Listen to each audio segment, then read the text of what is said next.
Sally, the lunch you made me tasted like crap, as always. What? That fried chicken you made. It felt like I was biting down on rubber or something. And it was so oily. Why are you so bad at cooking? Huh? It wasn't that bad. Stop making excuses. You'll never be a good housewife if you keep making excuses. Why can't you be more like my mom? I know your mom is a good cook, but I used to be a chef too. I don't think my cooking is that bad. Excuses, excuses, excuses. That's all you do, make excuses. Stop. You're hurting me. Can you please stop? I'll stop if you get better at cooking. Fine. I'll just stop cooking then. You can't do that, you're a housewife. The thing is, I'm thinking about going back to work. What? I'm sick of you ridiculing me like this. I want to be a chef again. So you're running away? And besides, you quit because that place made you work long hours. What about our time together? Yeah, but I think it's for the best. Don't push your luck. You're pissing me off. Man, why can't you be more like my mom? She's such an amazing chef. I know. Why don't you ask her to teach you? If this is the best you can do, I feel bad for our future kids. I mean, a mom who can't cook? Come on. Then let me be a chef again. But then you'll be working long hours again. Who's gonna cook my dinner, huh? But you hate my cooking. Just make it yourself. I don't think so. That's your job. What? But I'm not gonna cook. That's your job. You just have to get better at cooking. Your food tastes like garbage. why are you like this? Stop saying things like that. It's just how I feel, and I'm just giving you honest feedback. But why don't you just get some takeout on the way home? No, we're in this together. You gotta keep cooking for me. Just get better at cooking, and no, you can't get your old job back. Just practice at home. But last night you threw everything out. Oh, that? Well, that's because it tasted awful. I tried, I really did. I just couldn't do it. It was disgusting. You remember what you said? You said you'd rather eat garbage. Yeah. And I meant what I said. Man, I really miss my mom's cooking. Oh well, it's too late for regrets now. Whatever, just keep trying. No. What? I'm tired of this. You're so mean to me. What? I'll stop if you get better at cooking. You weren't like this before we got married. Really? Yeah. I had no idea you were like this. What, so this is my fault now? It's not my fault you can't cook. Stop blaming others. All you do is make excuses. Fine then. You know what? Cook dinner for me tonight. Me? Cook? Hell no, I'm a man. You're my wife. Cooking is your job. I'm sure you can do it. Just keep at it. But all you do is complain. Maybe, but I'm still not cooking. And I'll keep eating your food even if it tastes like crap. I'm a very patient man. You should be grateful for that. Ugh! Forget it! You don't have to eat if you don't want to. What? Look, I'm at your parents' house right now. Huh? Why? I told your mom about everything. She was teaching me how to cook. You said I should ask her to teach me, remember? Yeah, but what did you tell her? Everything. I showed her the text messages too. What? Why would you do that? She was really impressed with my cooking. Oh, okay. She said she barely cooked for you as a child. She feels really bad about that. Oh. That's all you got to say? You were lying to me. I can't do this anymore. What? I can't stand you anymore. You're a liar. And all you ever do is complain. What's your problem, huh? Well, technically I didn't lie. I want a divorce. What? Why? You're not making any sense. That's all you've got to say? The thing is, I already moved out my stuff. I came to see your parents today to tell them in person. Look, just wait there, okay? I'll be right there after work. No, I'm done. And your parents told me they understand. What? I told them everything. How you verbally abused me. How you always throw out my food I cooked for you. No, listen, I can explain. Oh, really? Excuses, excuses. No, just listen. The thing is, I never thought your cooking was bad. In fact, I love it, but I wanted you to get even better. So that's why I said all those things, to motivate you. Why go through all that trouble? I don't know, I thought you'd realize at some point. What's wrong with you?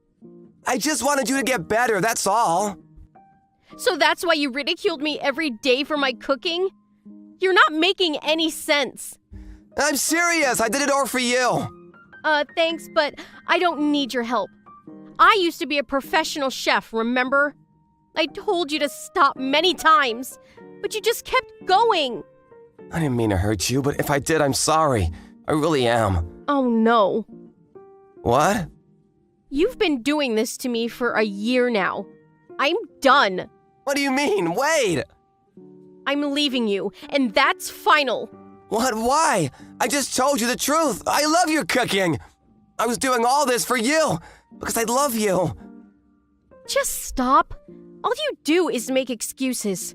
We're done. Don't say that. We can start over. For the sake of argument, let's say you are telling the truth. But still, last night you threw out the dish I made for you. You know how long it took me to make that? Huh? Do you? 3 hours? It took me the whole day. But you threw it out on the first bite. Sally, I'm sorry. I had no idea. It's a bit too late for apologies. I'm sorry. Let me make it up to you. Too late. I won't be coming home. And I just left your parents' house too. They're okay with this. We're done. No, please! I need you to cook for me! I won't do anything like this again! Too late. I can't believe I wasted a year of my life on you! Oh, by the way, your parents already paid me for damages on your behalf. You'll have to pay them back, so have fun. Wait, hold on, this can't be happening. Is this for real? Yeah. I'm not a liar like you, LOL. It's all true. Sally, I love you! Please come back! I'll do anything! It's a bit too late for that. Oh, and your parents were saying they're gonna cut all ties with you. They seemed really upset with you. Whatever. I guess you can talk to them yourself. Have fun. Sally left the divorce papers with Todd's parents.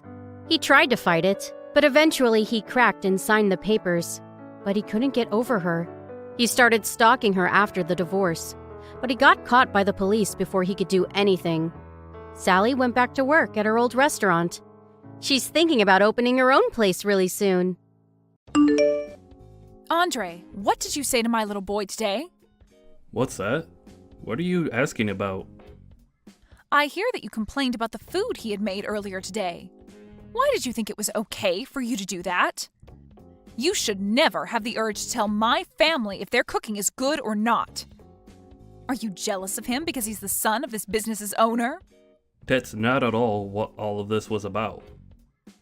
Why do you think I'd be jealous of him? I wasn't even complaining about his cooking in the first place. I am in a position to teach him about the correct way to prepare food. And so I was just teaching him a better method for preparing the dishes he's made. I'm sorry, but I will not allow him to serve anything below my standards in the restaurant. Are you trying to say that my son's cooking isn't any good?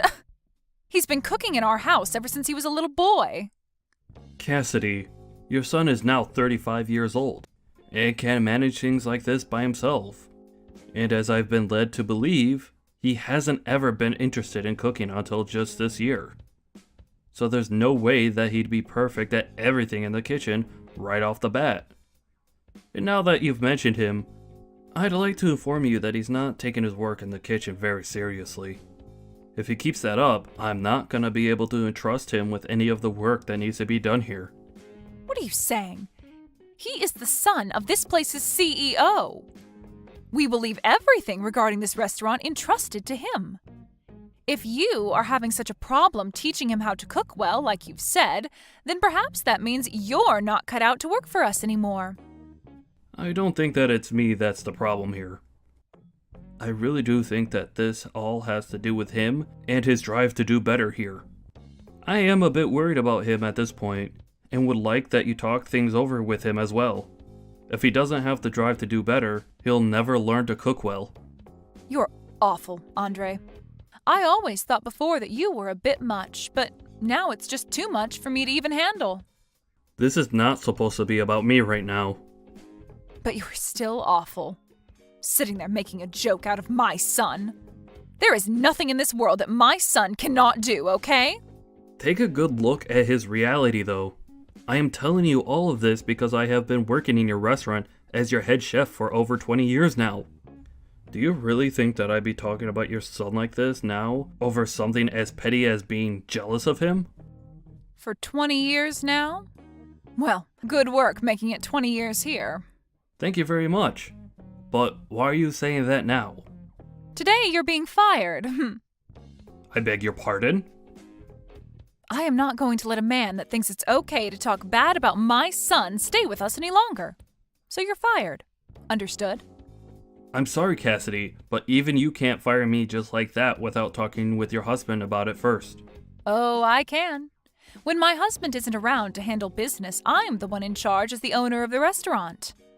My son will be taking your place as the head chef now, so you and your unsophisticated palate can get lost. Unsophisticated palate? Are you seriously saying that about me? If you think you can get away with all of this because your husband owns this restaurant, you're going to regret what all comes next. If you really want to stay in the restaurant that badly, I'll let you. But the new head chef will be my son. He'll be your new boss then. He has only just started working as a line chef, so he doesn't have the knowledge to lead a kitchen yet. How do you think this will go over with all the other employees within the restaurant? Can't you see that they're all going to become very upset with your decision? My decision is the owner's decision. I'm not going to be paying you any more now. If you don't mind that, then you can continue to work alongside him and help him move into your position. If you're not going to pay me, then I'm not going to stick around any longer. I have a family of my own that I need to feed. Then you're fired. We don't need a palateless chef like you in our restaurant anymore. I'm never going to forgive you for making fun of my son's cooking. I was not making fun of him in any way. I was just trying to help improve his cooking using my best judgment. How many times am I going to have to tell you that before you understand me? If you're going to keep talking to your boss's wife like that, then you're definitely done here. I don't even want to see you around us ever again. We have no use for you anymore. The head chef is now my son, so you can pack your things up and get lost. We don't even have the money right now to be paying someone like you to make tasteless meals anyway. Thank you for the past 20 years. Get out of the restaurant right now. All right then. Once again, thank you. Well, I'm sorry, but I don't feel any sort of gratitude towards you after all these years. Must feel terrible having seen the consequences that come with picking on my son. I was never picking on him. But seeing that you want to keep treating me this way and fire me, I think this was a great end to my career here. I hope that everything goes well for you with your son as the head chef. I'm not sure what your husband will say about this, but I'll do as you asked and leave the restaurant for good. Now, I'll be going.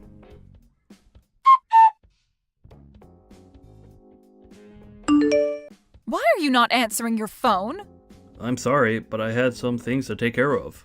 What things? Work. Work? Did something happen with you? I see that you tried calling me plenty of times now. Well, the restaurant is in a bit of a tough spot. I'm confused as to why you never answered your phone the first time I called you. When you see me calling you that many times, wouldn't it be correct of you to give me a call back right away? I told you that I was working. What do you mean by the restaurant being in a bit of a tight spot? Are you getting a lot of complaints from all of your customers there? What the heck? Did you hear about that from someone else? If you already knew about things being bad here, then why didn't you come and save us? Save you? Why would I ever do that now? Huh? It's pretty obvious that people would have complaints about the food there after you promoted your novice son to be the head chef. Yet you didn't listen to me about what I had to say and fired me anyway. And now that all of those complaints have piled up, you think I'd come back and help you? I think you're being a bit too selfish right now is what the problem is. My son, a novice? There's no way in hell. He's my dang son. You're the one that lacks the palate to see what a master he is. Did you not get the message from all of those complaints that came in? No matter how hard you try and avoid the facts by saying I'm the one with a bad taste, your son is the one that lacks the skills to cook even half decent food and will never cook something decent unless he gets his act together. I'm sure that he's not the best cook, but there's no way that he's that bad as a chef. He's the son of a restaurant owner after all. And so what that he's the son? Are you telling me that just because his dad has a restaurant, he's naturally been gifted the ability to cook well?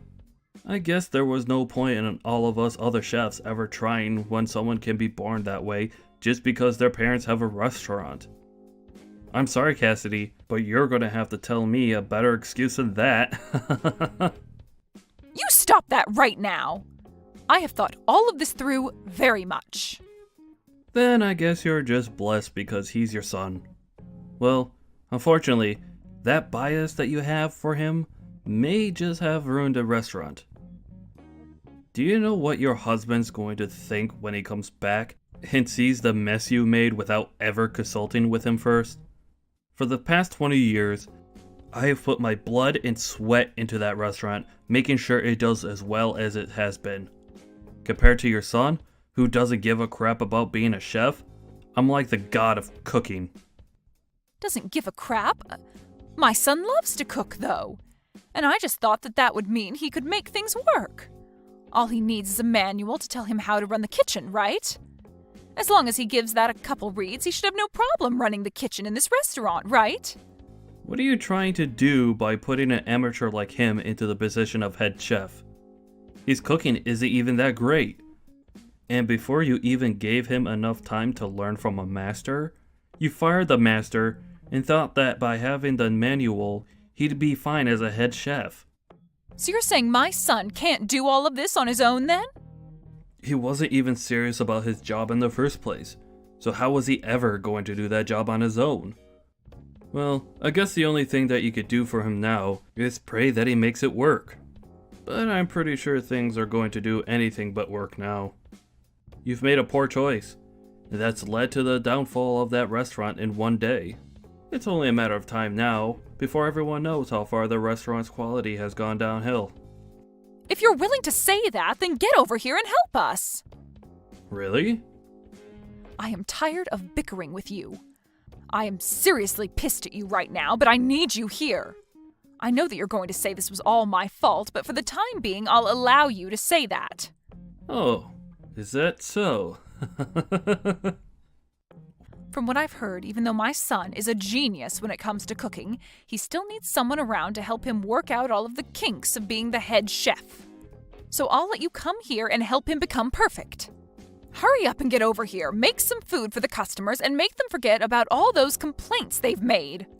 Why are you talking like everything's going to be okay for you? Huh? What do you mean?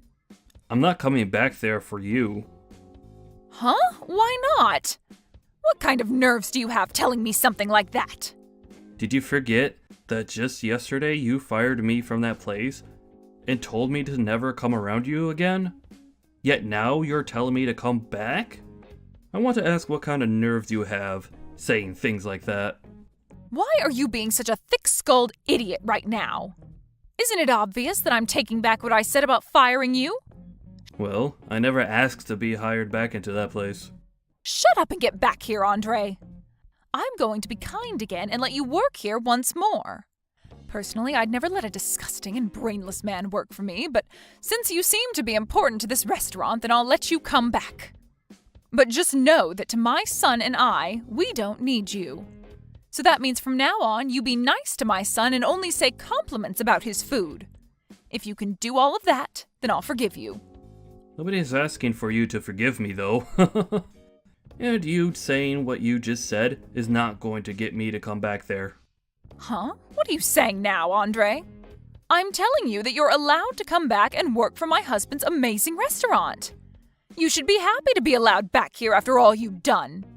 You just got fired by me yesterday for doing something that was not acceptable, right?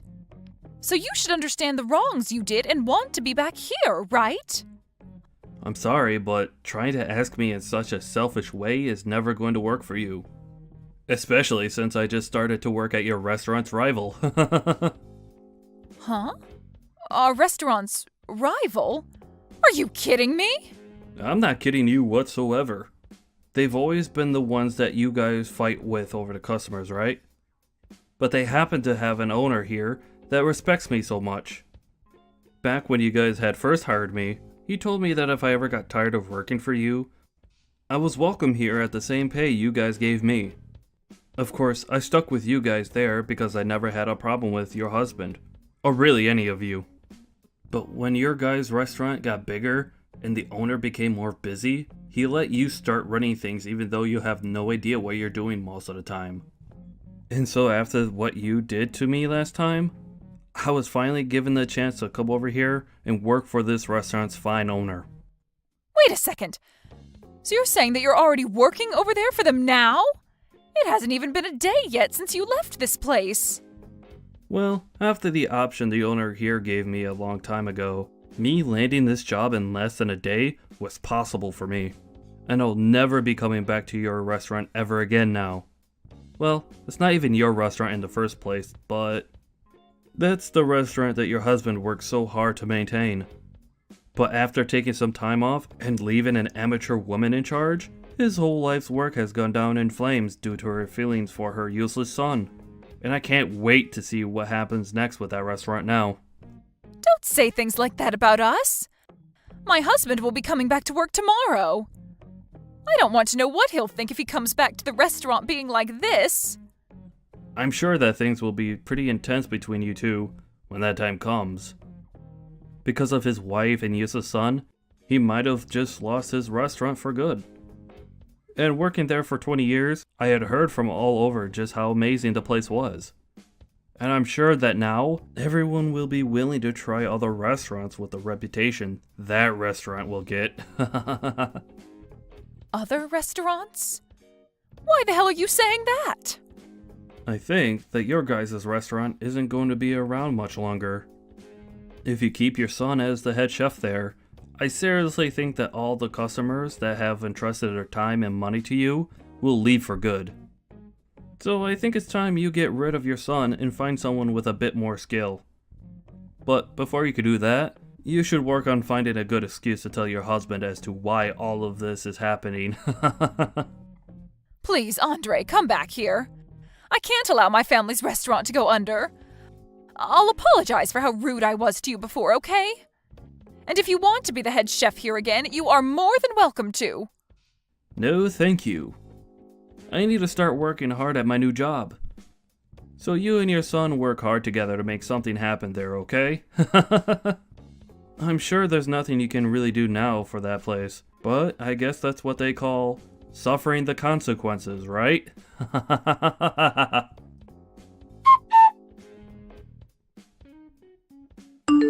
In the end, Cassidy's son began to panic due to all the complaints and stress and started to serve out raw and undercooked food, which led to the restaurant being shut down.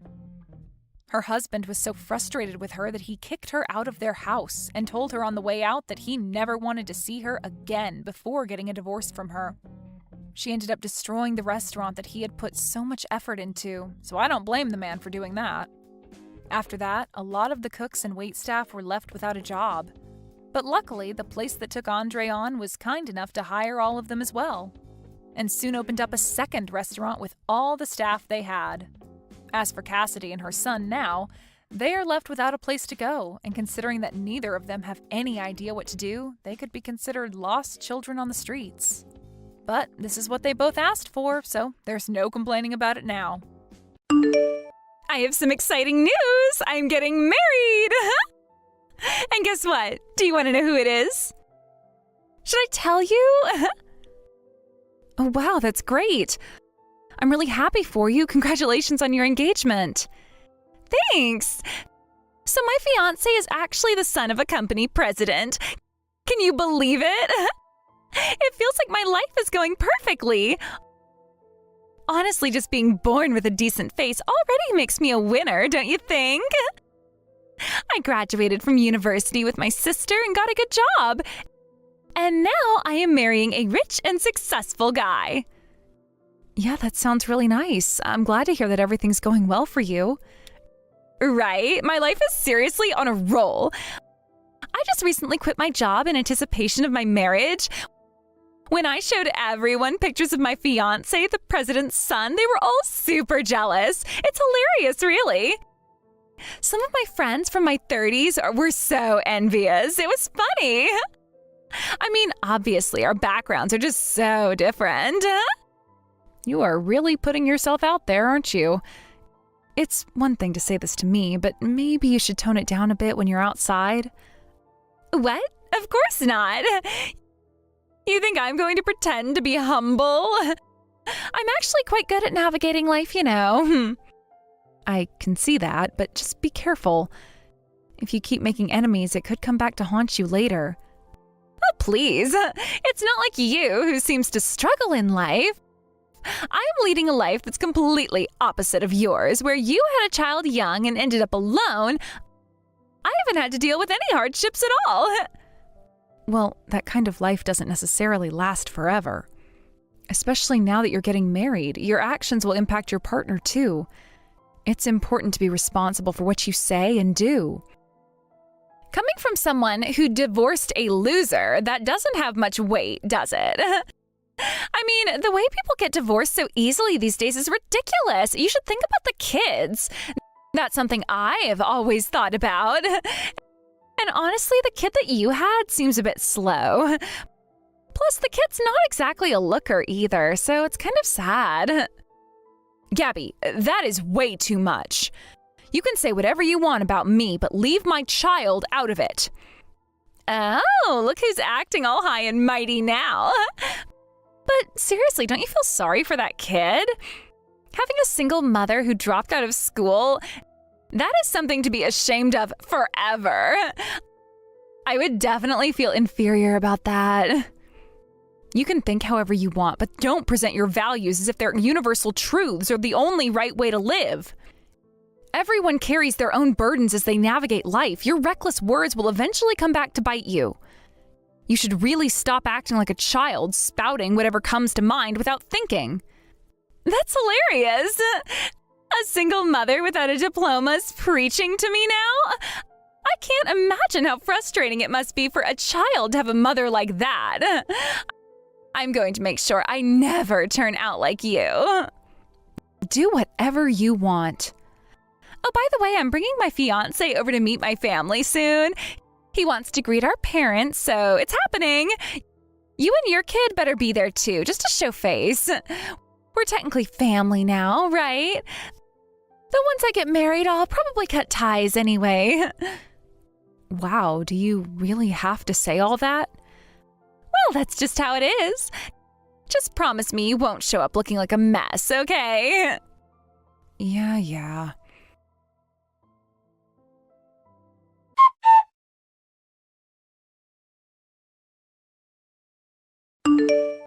Are you still not here? I'm already here, you know. Can you hurry up? Yeah, sorry. I'm on my way, so please wait a bit. There was a train delay because of an accident. Huh? Are you kidding me? That's such a pathetic excuse. You should have anticipated that and left earlier. I did leave early, but this happened. I'll figure out a way to get there, so please wait. Oh, this is the worst. As if it's not bad enough that I have to introduce my low-spec sister. Now you're going to be late, too? You're really failing as a person, you know. I said I'm sorry. Whatever, I already told my fiancé that you're just my servant. Huh? What do you mean by that? Do you think I'd hang around with someone like you otherwise? You're a single mom who dropped out of high school. You're just a disgrace to the family. I told my fiancé he could treat you however he wants, like a servant. Wow. If someone introduced me like that, I'd be completely disgusted by them. But whatever, I just got a taxi, so I'll be there soon.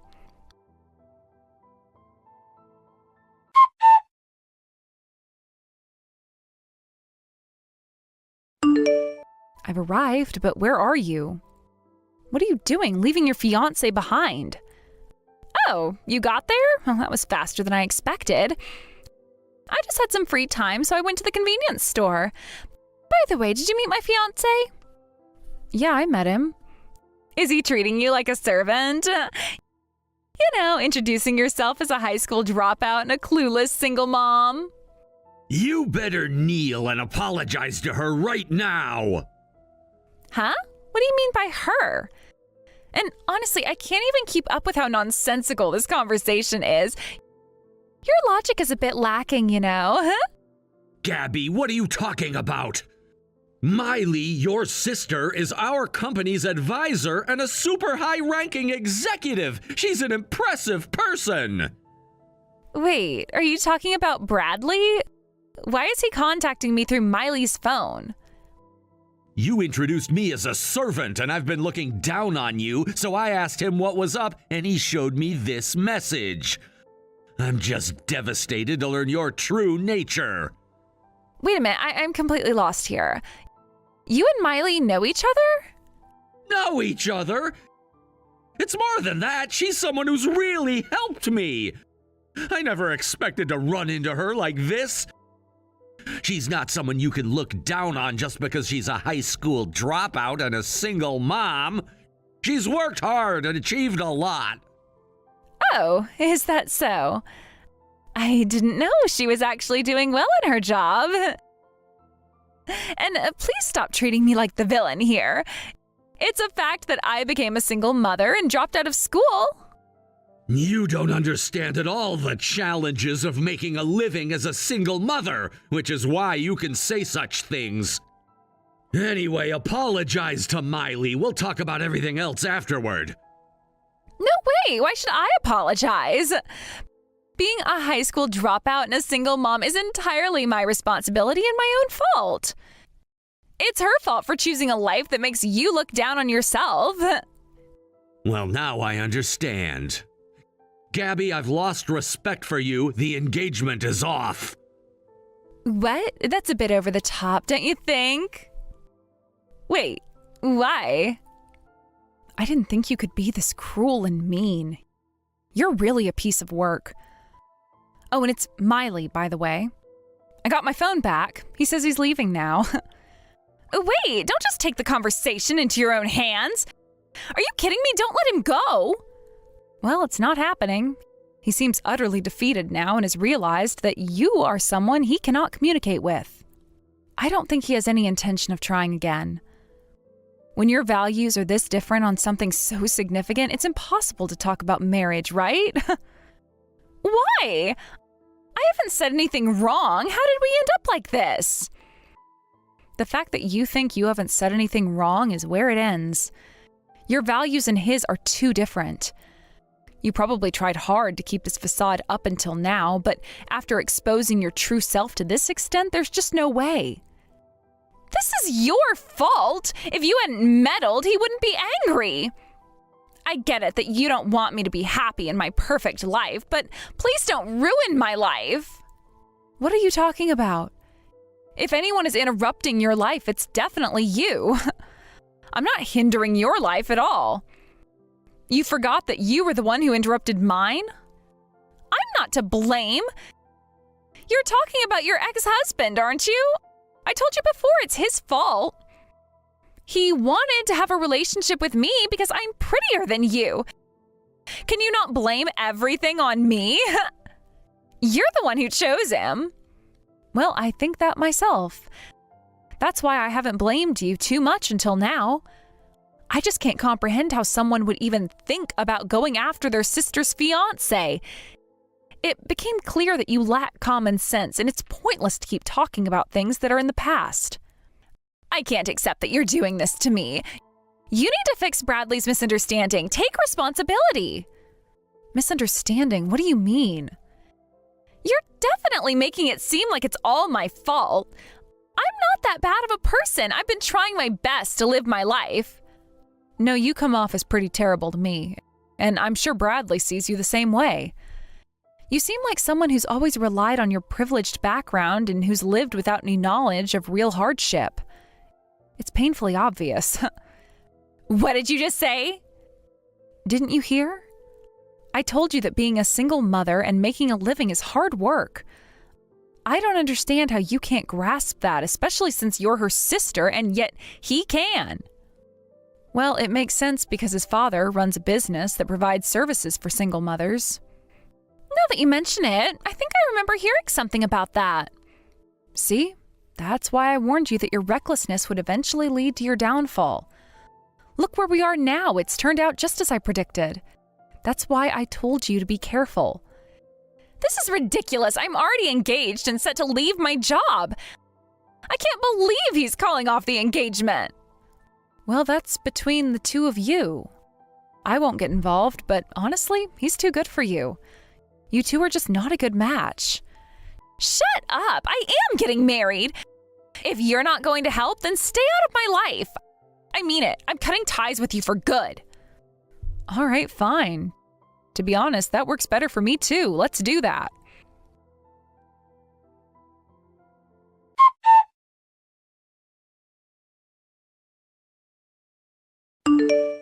Miley, I'm truly sorry for showing you such an unpleasant side. No, I mean, I'm really sorry for dragging you into our issues. I never imagined it would turn out this way. I apologize for the trouble. No, I should be the one apologizing. My sister was the one causing you trouble. You must have been so shocked. Yes, honestly, I was so shocked I could hardly believe it.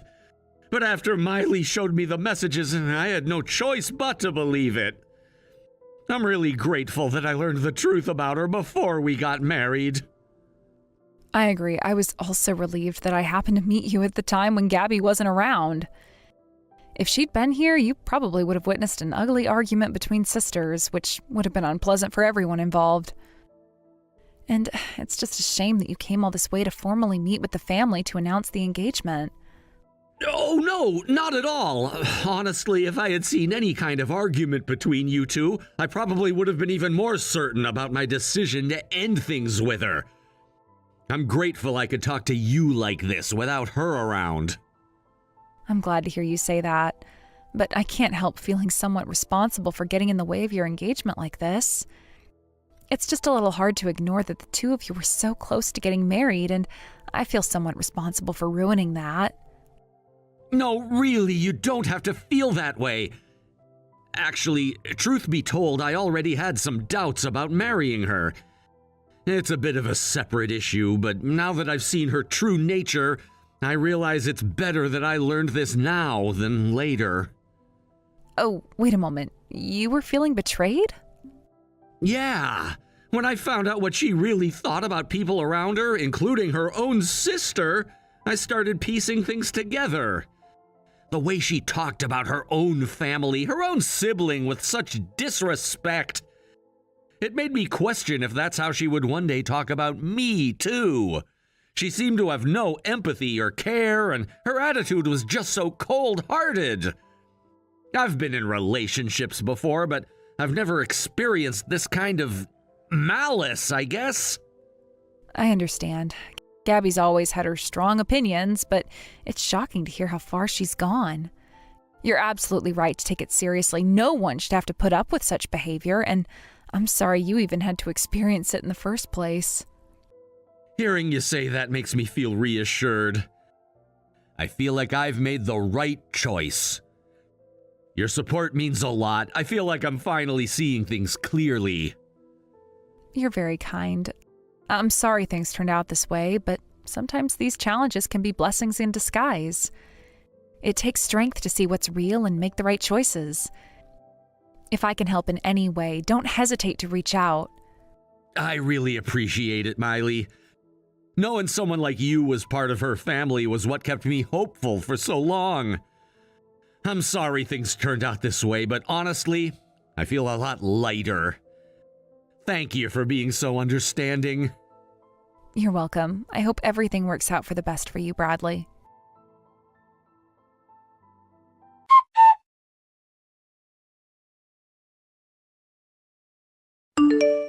Why am I being thrown out of the house? I just came home to find my stuff tossed out, and then I was told to get out.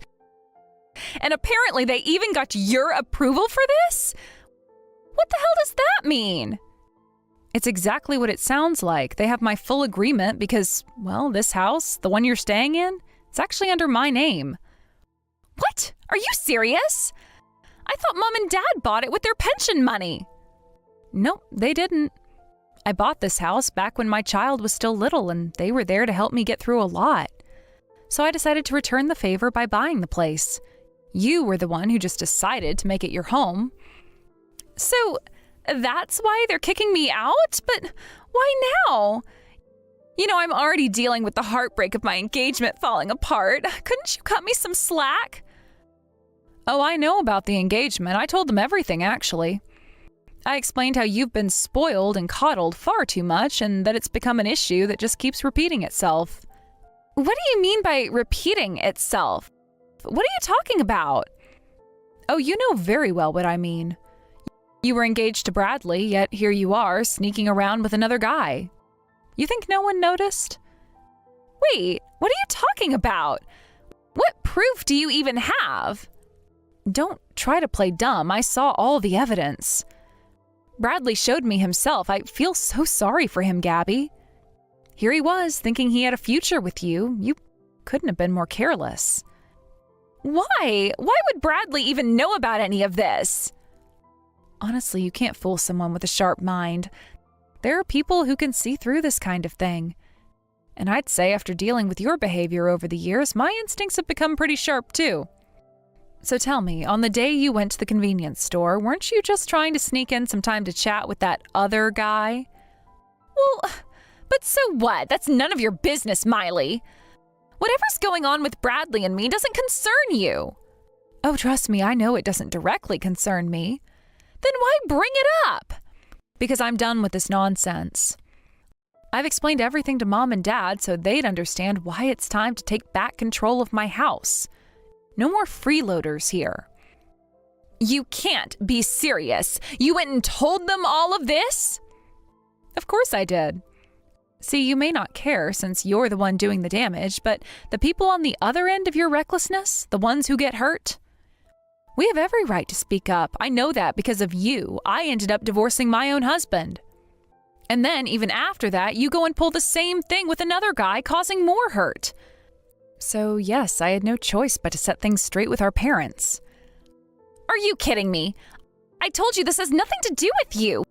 Why would you meddle like that? Do you have any idea how hard things are for me right now? I'm still trying to find a job. Oh, aren't you supposed to be this elite who graduated college? Finding work should not be an issue for you, right? Isn't that what you always claim? Sure, I might find something eventually, but honestly, I doubt you will. With that inflated sense of worth, you're bound to be picky about jobs. But here's the catch. You've quit every job you've had almost as soon as you've started. So how are you supposed to convince anyone to take you on? Employers aren't lining up to hire people like that. Stop it! I don't need you to rub it in. I already know that much. Well, get ready because Bradley told me he's planning to sue for damages. So I hope you're prepared to face the consequences of your own choices. What? Sue me? For what? You two were engaged, right? He has every right to seek damages. This is your reality now, so buckle up. No, wait, no way! I don't have that kind of money!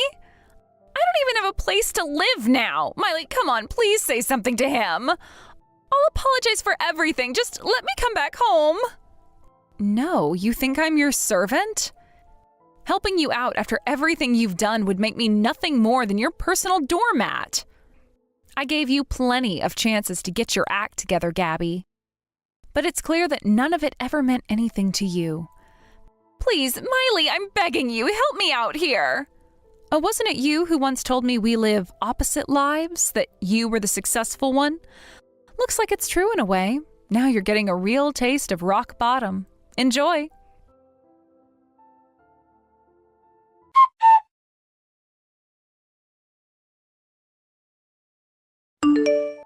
Gabby's constant messages had become quite overwhelming, to the point where I decided to simply block her number. It wasn't an easy choice, but it felt necessary for my peace of mind.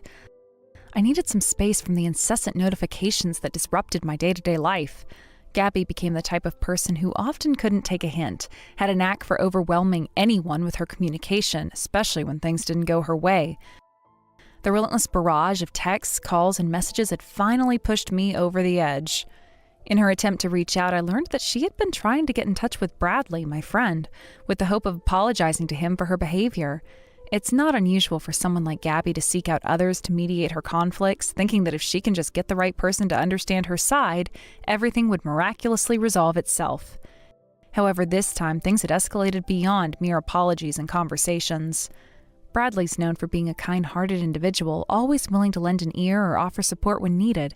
His warm demeanor makes him approachable, and many people, including Gabby, often feel comfortable confiding in him. Despite his gentle nature, there exists a more pragmatic and cold side to him when it comes to serious issues. And this situation with Gabby was no exception. After enduring her disruptive behavior for far too long, he had reached his breaking point too. I found out that he had made the difficult decision to consider taking legal action against Gabby. This was significant because Bradley typically avoided confrontation and rarely resorted to such extreme measures. The fact that he felt pushed to this extent showed how serious the situation had become. I knew that he had always been patient with Gabby, having tried numerous times to advise her on her behavior and how it impacted those around her, but it seems that despite his best efforts, Gabby was incapable of understanding the consequences of her actions. In the past, he had spoken to her, expressing his concerns and encouraging her to change her ways, but it felt like talking to a brick wall. Each conversation would end with promises from Gabby that she would do better, that she would make changes, but ultimately, those were just empty words. Time and again, he tried to guide her, offering constructive feedback, but Gabby would often brush it off or become defensive, insisting that she was fine just the way she was. As I reflected on the situation, it struck me that with people like Gabby, sometimes they need to hit rock bottom before they can truly comprehend the impact of their behavior. I thought about how difficult it must be for someone who has been coddled or shielded from the harsh realities of life to understand what it means to face consequences. Gabby, in her own little world, often seemed detached from the struggles and emotions of those around her. This lack of awareness isn't unique to her. It's something I've noticed in people who have never had to deal with the repercussions of their actions. They often live in a bubble, believing that they can act however they wish without facing the fallout. This is especially true for Gabby, who has often been treated with kid gloves by those around her, including her family and friends. The constant support and validation she received allowed her to continue her behavior without realizing how it affected others. Bradley's been a voice of reason for her, but now it seemed like even he had reached his limits. The kind-heartedness he usually exhibited had turned into a steely resolve. His decisions to consider legal action was not taken lightly. It was a last resort, an indication that he could no longer tolerate the chaos she brought into his life. I wondered what it would take for Gabby to finally understand the seriousness of her actions and the pain they caused others. It was painful to watch, knowing that despite Bradley's best intentions, Gabby might not learn her lessons until it was too late. I felt a mix of sympathy for both of them. For Bradley, I understood the frustration of trying to help someone who doesn't see the need for help. For Gabby, I felt pity because she was on a path that could lead to significant isolation if she didn't change her ways. I knew deep down that if she continued down this road, she would find herself alone, without the support of those who once cared for her. As I pondered the situation further, I considered the dynamics of their relationship. It was complex, to say the least. Bradley had always been the patient one, willing to listen to Gabby's woes and provide comfort when she was upset. However, Gabby had become increasingly demanding over time, relying on him as her emotional crutch, without reciprocating the same level of care. It's a dynamic that often occurs in relationships where one party feels entitled to the support of another without realizing the toll it takes. In my conversations with Bradley, he had expressed his exasperation with Gabby's inability to appreciate his kindness. He felt like he was giving and giving, but in return he received nothing but more demands for attention and understanding. I could see how this had begun to wear him down, leading to his decision to take a stand against her. Even as I contemplated all of this, I couldn't help but think about the moments that defined their interactions. There had been times when Gabby was genuinely sweet and caring, but those instances seemed few and far between compared to her more demanding and inconsiderate behavior. I wondered if she was capable of change or if she would continue to spiral further into her self-centered ways. Bradley had tried to remain hopeful throughout their friendship, believing that there was a part of Gabby that could recognize her shortcomings and make an effort to improve. He would often recount moments where she showed potential for growth, moments where she demonstrated empathy or kindness to others. But those instances were always overshadowed by her more manipulative and attention-seeking tendencies. It was as if every step forward was followed by 2 steps back, and it left Bradley feeling exhausted and defeated. Ultimately, it was a difficult lesson for both Bradley and Gabby. For Bradley, the lesson was about setting boundaries and knowing when to say enough is enough. For Gabby, it was a harsh awakening that her actions had consequences and that she couldn't always rely on others to pick up the pieces for her. The road ahead would be challenging, and it would require both of them to confront the truth about their relationship and their respective roles within it. As I continued to reflect on their dynamic, I couldn't shake the feeling of sadness for what might be lost.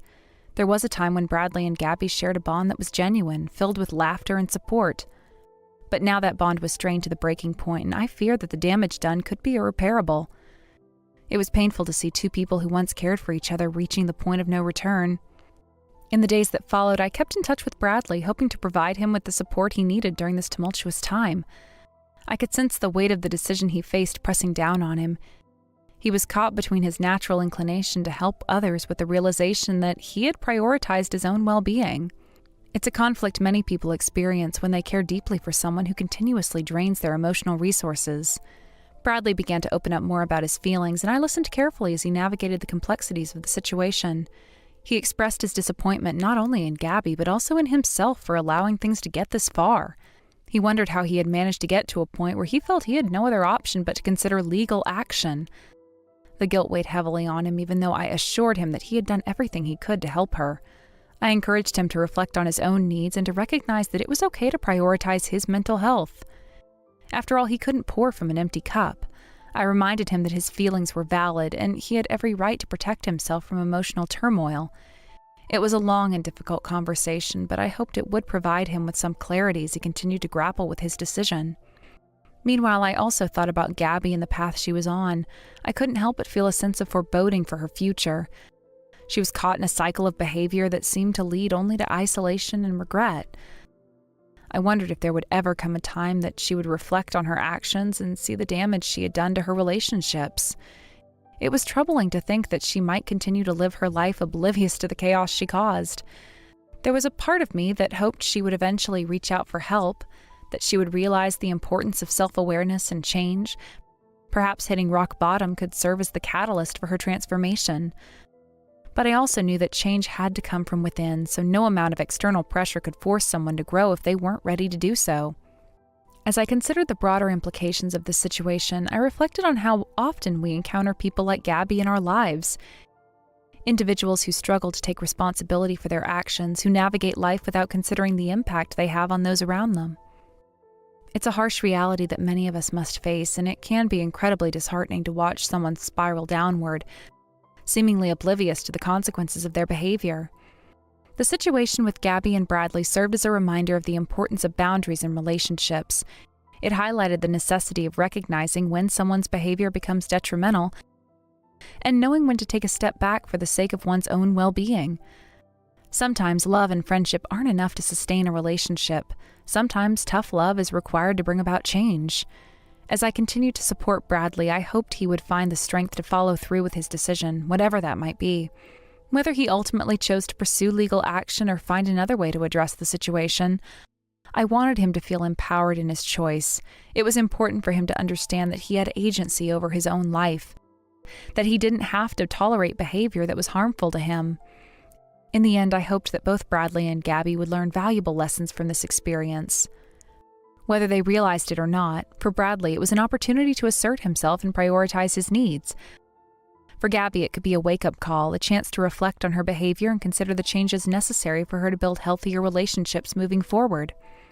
Life often presents us with challenges that test our resilience and force us to confront uncomfortable truths. The situation was no different. I knew that whatever the outcome, both of them would be forever changed by the experience. It was a bittersweet realization, but it also gave me hope. Because sometimes, through the struggles and heartaches, we find the strength to grow, to evolve, and to become better versions of ourselves. Did I hear that once again you failed another one of your interviews? I'm starting to see a trend here that's going to lead to you becoming a nobody. You really are a useless woman. But I guess you never chose to move on to college or anything higher than high school. So we all knew from the start that you weren't going to be getting anywhere. I'm sorry that I never went anywhere after high school, but it's not because of that I'm having such a hard time right now finding a company that's willing to hire me. I just happen to want to go down a different path than other women, and that's why it'll be more difficult for me to find work that I want. I feel that if I don't get the kind of work that I want, then I'll never be able to take that kind of work seriously. Huh? What are you rambling on about? I know that it's due to you never making it out with a college degree that nobody wants to hire you. We are a family of elite bankers, and we're all getting pretty close to kicking you out of the family for your repeated failures. I've already talked a lot of this over with Mom, but could you possibly stop coming back home to us now? What? What are you talking about, Joyce? We are already planning to take all your things that are still in this house and throwing them away for you. So don't even bother coming back here. Go out into the world and take care of yourself, you trash. Wait, but asking me to do that out of left field is way too soon, right? I do want to get out of the house just as much as all of you want me to, but saying that you're already going to be throwing my things out and kicking me out so soon is too fast. We're not going to be throwing away your things, though. Huh? After all your failed attempts to become someone more than just a loser in this family, you and all your things are like garbage. And garbage has to be thrown out. So we'll make sure that the trash gets taken out right away. Therefore, you are now on your own with no family left to support you. Goodbye now, you filthy mess. I've always felt that all of you have been terrible for people I call family, but I never expected you all to take things this far. Kicking me out of the house just like that, it's crazy. And don't even bother trying to come back to us ever again. But even if you do still feel as though you'll find a way back into the family, know that we'll have the lock changed and you'll never be able to come back into the house. Ha! I'll even make sure to let all of our neighbors know that you're not welcome here anymore and to call the police if they ever see you around our house. Consider this your one and only warning. Ha! You're going even further with all this now? When are you guys going to stop with this nonsense? Don't you guys even feel a bit of sadness that you're doing this to your own family right now? I have dealt with you all this whole time, even with all the hate you throw my way. But I guess this is where I should draw the line because I seriously never thought a day like this would come so soon. Well, this is all because of you, right? We are a family of highly praised bankers. Yet, you never bothered trying to make anything of yourself. You never gave it your all in education, and you never tried when it came to finding a job. So there's no other choice than this. You couldn't even do the one thing that this family is known for, and that's being good with money. But I never wanted to be a banker or have anything to do with money. I had tried working for a bank when I graduated high school, but it wasn't for me, and I chose to go down a different path than all of you did. But because of that, you and the rest of the family call me a failure, even though I have been doing just fine following my dream. Say whatever the heck you'd like. We've all decided to have you kicked out of this house. So don't try coming back, or you'll only make life worse for yourself. Now, goodbye forever, you pile of garbage. Ha! And I'm never going to even think of you as my sister from now on. Wait, Joyce, are you actually wanting to go through with all of this? Can you guys at least give me my things to take with me?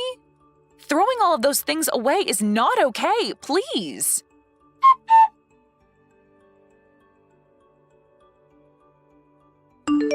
I'm beyond surprised. I never actually thought today would be the day that I'd be seeing you again after all these years, especially at a place like here. I'm just as surprised as you are about this. But what really shocked me was the way you began to freak out when you saw me and screamed to have me thrown out at once, which, of course, people followed through with. Where did you end up hearing that I'd be having my wedding today? I bet after hearing about me finding a man of my own, you became jealous and wanted to find your way into here.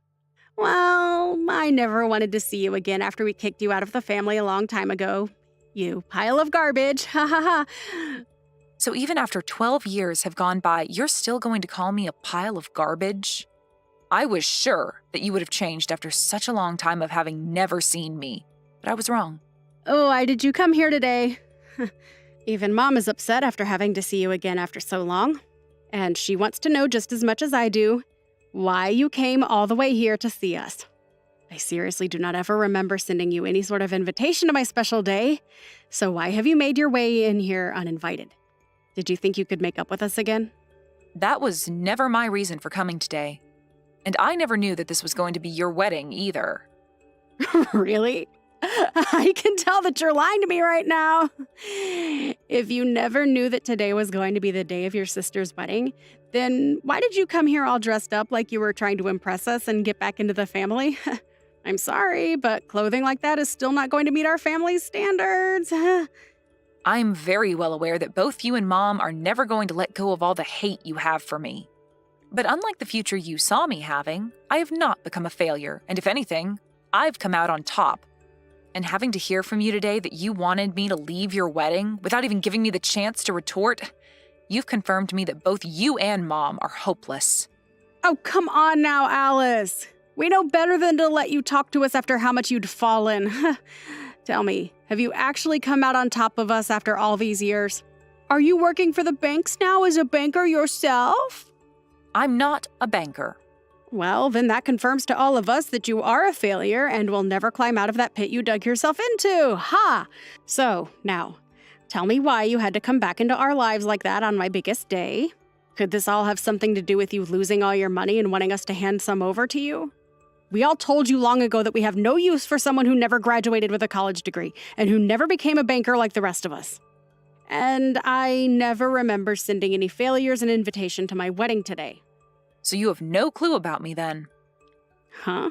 What else is there to know about you? I did not come to this wedding today to celebrate you or ask for your money. I'm here at this wedding today because the groom of the wedding today, your husband, is one of my employees. I came as his CEO to show support for him on his special day. Huh? You're his CEO. Why are you starting to spew complete nonsense at me now like that? As far as I'm aware, the man you are having this wedding with today, Ethan, is working for me within my company. But I never once thought that the woman he'd be getting married to today would be my long-lost sister from so long ago. Well, I understand everything now, and can begin to see how all of this happened. He did tell me a little while back that he'd be getting married to someone who works for the bank. Why are you calling him Ethan like you know him? There's no way him and you are close enough to where you actually know him that well. Tell me the real reason as to why you know the name of my husband. And I've been explaining to you the reason why for the past couple of minutes now. But for some reason, you're not willing to accept anything I've told you thus far, huh? Well, I don't ask that you understand everything I'm explaining to you, but please know that this is all the truth. Wait, then you actually are his CEO? You're actually telling me that you are my husband's boss? You could call me his boss, but I'm the CEO of the company he works for. And there's a few people between him and I when it comes to who his bosses really are. I can see now why all of you guys were in such a panic today when you saw me. I bet you never actually thought that the woman you called a failure so long ago and kicked out of the house with all her things would turn into someone who has their own company and has hired your husband. I bet you're nothing in reality. There is no way in hell you've actually become a CEO after we kicked you out. Well, at least I thought there was no way in hell. Are you really a CEO now? I really am. You're being a jerk right now acting like that about me, Joyce. I'll have to talk with Ethan about all of this soon so that he has better understanding of what all he's gotten into. Huh? What do you plan to tell him about? Well, I had planned to come to his wedding today as he wanted me to introduce myself as his CEO to his family and friends. But you've gone and kicked me out of there before I even had a chance to explain things. I have once again been kicked out by both my mom and sister after they both started yelling at me and calling me a pile of garbage and a failure. So I have no desire to come back to your guys' wedding now. I'll have to tell Ethan about this so that he's aware I'll no longer be around to introduce myself to anyone. Ah, crap. He did tell me that today everyone would get to meet his CEO, but I never assumed they'd be you. When he showed me the name of his CEO, she had the same first name as you, but the last name was different. It's been over a decade now since we last talked. It wouldn't be crazy for me to have gotten married in that time frame and changed my last name, right? You got married. In other words, you're saying that you got married to someone before I did? It's been a little over 5 years now since I had my wedding. And it was 10 years ago that I started my little company. And within the past decade, it's grown exponentially to where I now have a few offices outside the city. Ethan has been working for me for a very long time now, at least 7 years, I believe. And he's even on track to being promoted into a far better position after his wedding. Hey, Alice, I'm not sure if what all you're saying is 100% true or not, but can you promise me that you won't say anything necessary to Ethan about this today? What about this would be necessary to him? I don't want him thinking that the whole reason his CEO couldn't come today to introduce herself to everyone was because of me. Go and tell him that you couldn't make it to the wedding because you feel sick or something like that, okay?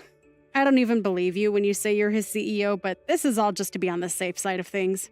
So, if you really are, then do as I've asked, and I promise not to get any more upset with you. You understand what I'm asking from you, right? What kind of person do you think I am? You're asking me to do all that for you, even though you've always looked down on me and hurt me in multiple ways? Funny how much the tables turn when you realize that I'm not the one in a deep hole that I can't get out of, but rather, you are.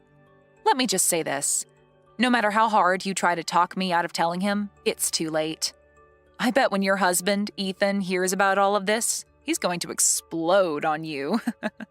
Why would he end up being that upset with me? Stop talking to me about my husband like you know him better than me. Did you know that he never graduated with a college degree either? And that the only reason he has a job right now is because I gave him a chance back then? He's just like me in a way, coming from a past where nobody respected him, and now he's going to learn that you never respected me for that same reason. What? Ethan never graduated from college? Oh. It's crazy to think that after how much you bullied me for never graduating from a college, you managed to find someone to make your husband who was in the same boat as me. Well, who cares if he graduated with a degree or not after high school? He's still very young and has a lot of time ahead of him to make lots of money with that brain of his. I know for a fact that he'll never have to worry about finding work in his life because he has the perfect job right now. But the one that gave him that perfect job happened to be me, the person you bullied long ago for not having a degree.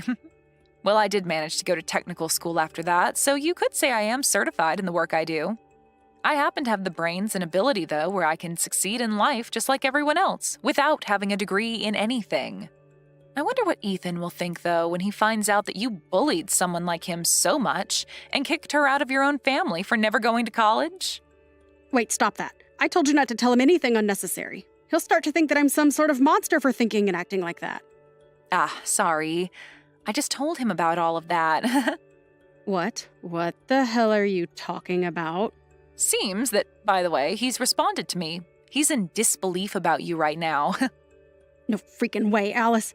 We are supposed to start the wedding really soon here, and now my man is getting pissed off. And he's telling me right now that he never thought of me as being such a disgraceful human. I'm in a panic right now, Alice. Well, you starting to panic about all of this isn't going to change the fact that you screwed up. And I think Ethan has the right to know the real kind of woman you are before he gets any further with you in this wedding. If you were going to make it any further with your antics today without him noticing, then his reaction would only be worse than it is now come the time he realizes the real you. I know this must hurt a lot to have happened now, but I think it'd be best if you gave up now. What do you mean you think it's best for me to give up now? What the hell do you think I should be giving up on? Hold on, this is not good. It looks like Ethan is asking for this whole wedding to be canceled now. I knew something like that would happen. But I have to say, I agree with what he's thinking. I know that you're both already married now, but I'm sure that he doesn't want things to go any further with you now that he's heard everything. Next, he'll probably be asking for a divorce. Huh? Why are you thinking that the worst outcomes are going to happen to us? I do not want him to leave me. I'd finally found myself a man that has a good job and can bring in all the money I need. But now I have to live with the news that he's been working for you this whole time. What the hell is up with all of that? As far as I'm aware, you're the only one that should be considered the mess-up in all of this. But you're the one that should have never been able to become the CEO of any company. How the hell have you pulled off such a lie that you were able to get even my husband to believe you? I told you that none of this is a lie, Joyce. You heard everything from Ethan himself now, right? So you should understand that everything I've said is the truth. I am the CEO of the company he works for, and I always will be, whether you want to believe that fact to be true or not. And that's why at this moment, Ethan is very upset with you. His idea of the person you are was wrong. Someone like you that acts like a bully and thinks that those who never graduated from college are trash don't deserve to become happy. Now you and Mom get lost and fix your ways of thinking. Even if you do tell us to leave and change, this was the day that I had been dreaming of having for so long now. I was about to have a really good man as my husband. But now you're saying that things with him won't work out? Are you telling me that he no longer loves me? It's not about whether he loves you or not anymore, but that he's been blown away by the monster he's learned you are. I'm sure anyone would be acting the way he is now after learning the person they love is a disgraceful woman. But seeing that he trusts you more than he trusts me, don't tell me that you've been planning on something like this happening for the past 12 years now. What about this would I have planned for? You knew that he was going to marry me, and that's why you decided to employ him. Also that you could get your revenge on me, right? There's no way that'd be the case. How selfish can you be, Joyce? Seriously. I told you already that he's been working for me in this for a very long time now. So would you stop trying to make things about this worse by selfishly changing the story to make you the victim? So then this is all just happening by coincidence only. We live in a pretty small world. I didn't believe that I'd be running back into you ever again either, after you all kicked me out of the house. But I'm sure that after today, you and I really will never have to run into one another again. I just want us to go back to cutting ties with one another. But if I do that now and leave all of this mess as it is, then Ethan's going to end up leaving me as well. This is all your freaking fault. I'm supposed to be your big sister, right? So you can do something to save me from losing my husband and my wedding. Do something about this right now. Hurry up. There's nothing I can do nor want to do to help you. Everything that happens from now on regarding your marriage to Ethan has no relation to me. All I did today was tell Ethan about the person you are and about how your actions have affected me in the past as well as today. But he's the only one that can choose what to do with all of that information, not me. I'm sorry that you never learned to give up on treating me like garbage after 12 years, but this is what happens to rotten people.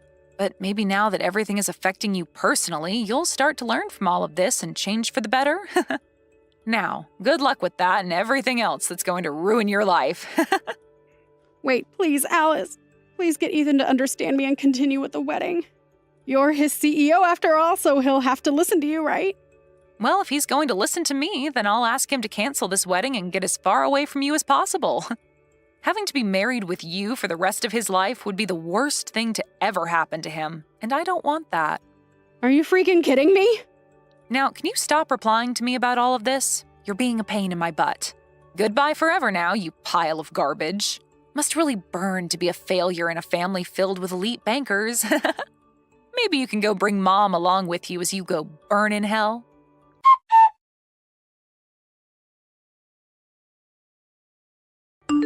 In the end, Alice went and told pretty much everything to Ethan about his wife and how she views people that never went to college.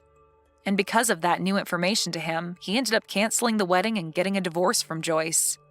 Ethan has always been very thankful of everything Alice had given him with the job, and so his love for Joyce died within seconds of hearing the truth.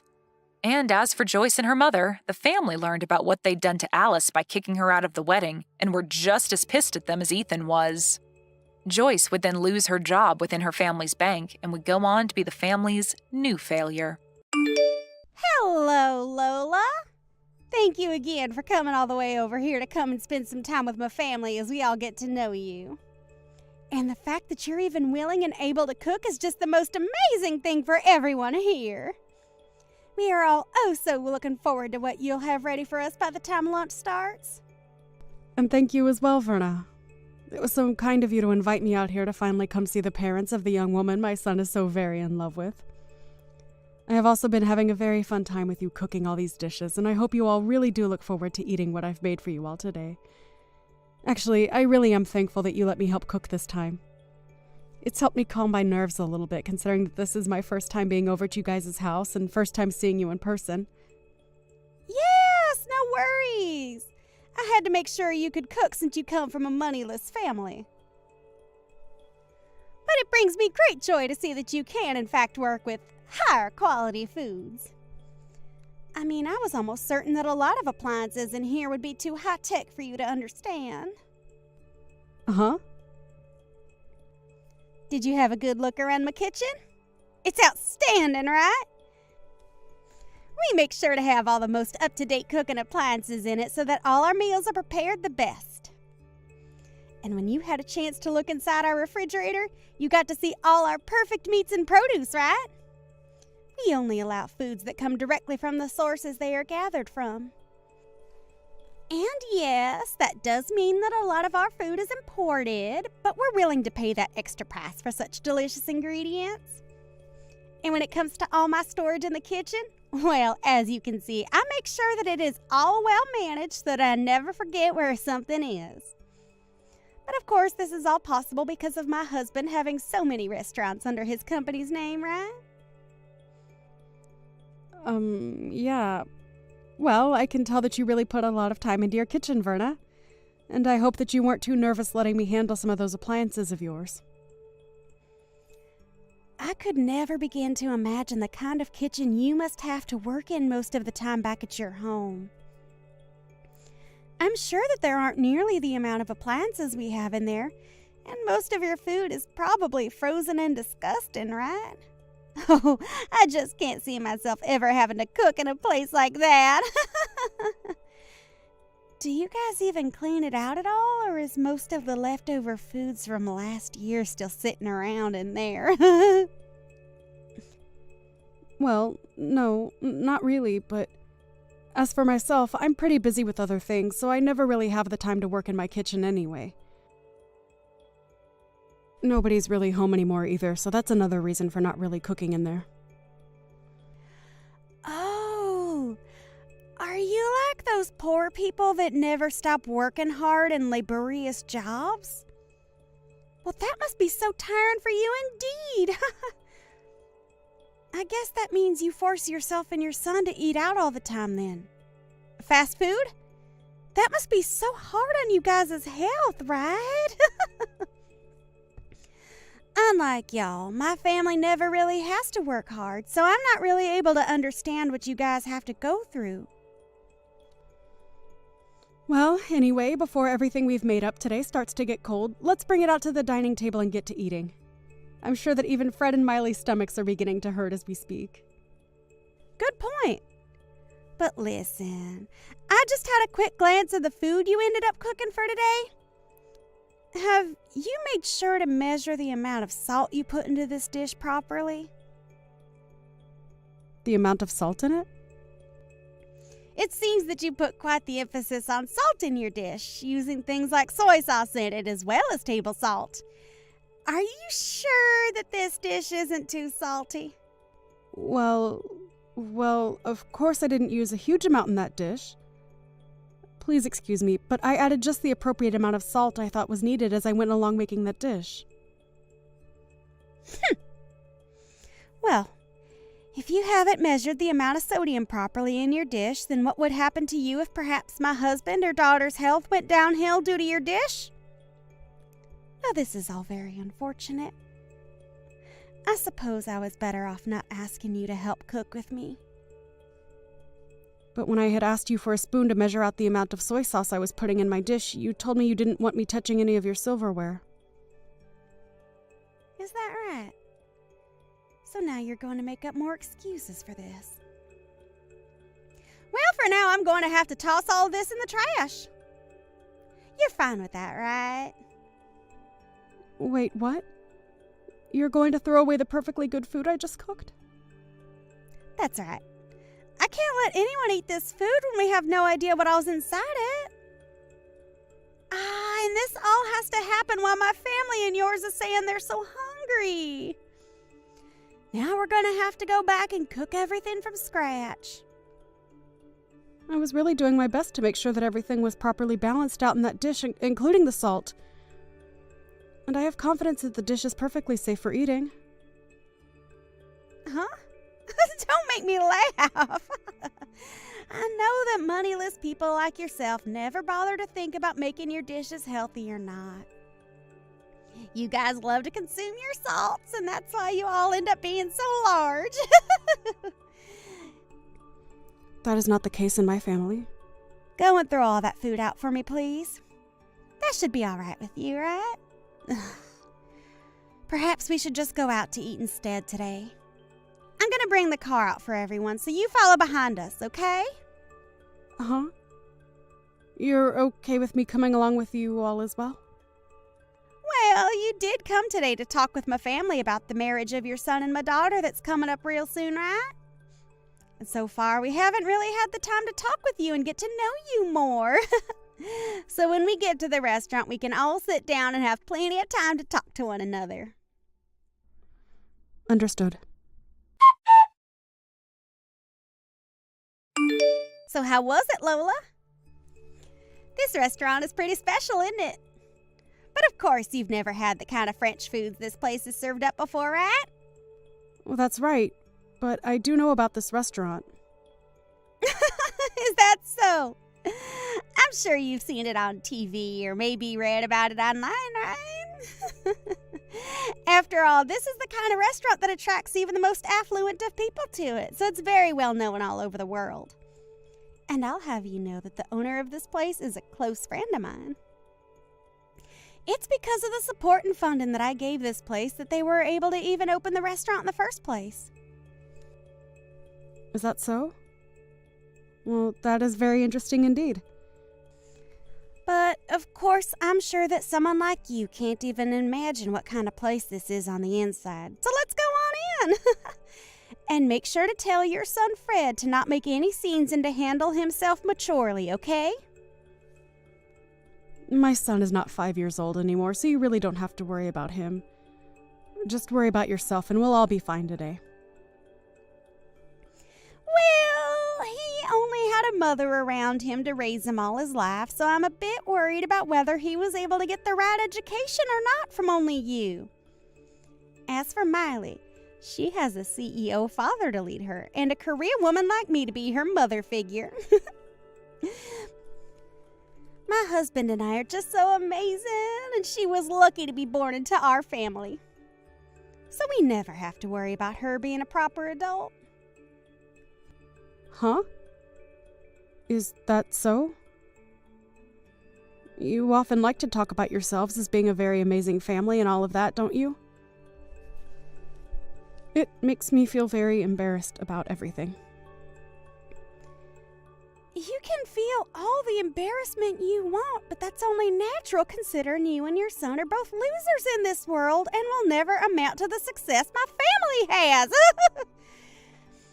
And since I've made it all the way to the top with my own strength, I have the right to toot my horn every once in a while about it. Anything I think of, I will say. And I have the right to do that, as I'm a winner in this world. Well, can we stop with all this horn tooting as we're about to go into the restaurant now, right? As of right now, we've just been sitting in our cars in this parking lot for a few minutes now, and I'd kind of like to go inside. Well, you have a good point, Lola.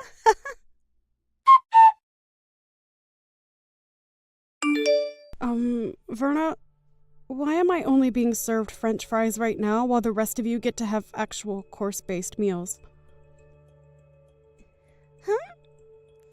Well, that's because to a poor person like you, all you need is French fries, right? Hold on. How much longer are you going to come at me like that? Your jokes are getting a bit stale now, so please just treat me as your equal, okay? We are not in middle school anymore either, so let's just be adults about all of this and enjoy the time we get to spend with our kids today. Huh? Why are you trying to talk to me like you know better when you can't even afford this year's model of cars? I could laugh so hard right now at this. Are you trying your hardest right now to make yourself look better in front of me? It's because of us wealthy people that the poor like you are able to live at all in this world. So please be more kind to me and my family and maybe say thank you more often. Is that so? By the way, where are you right now? Right now, I'm outside having myself a cigarette. Is there something wrong? You're smoking a cigarette? If I remember correctly, this restaurant doesn't allow smoking on the premise, and that means outside as well. I'm an investor in this restaurant, so I have the right to smoke wherever I please. My goodness. You are trying so hard to find a way to take me down off my high horse, and it is just so adorable. That isn't what I'm trying to do at all right now, actually. What's wrong, Lola? Just a few minutes ago, you've started to act like a tough little girl in front of me. You don't have to worry about your appearance in front of me and my family, as we already know the kind of filth you really are. So let's just enjoy our time together, and please enjoy this fine restaurant, as you'll probably never be able to eat here again. Right? You really like talking down to me like that? Today is a very special day for our kids. So let's just enjoy this lovely French food, all right? Well, I suppose the rest of us will, while the poor get to enjoy that huge plate of French fries.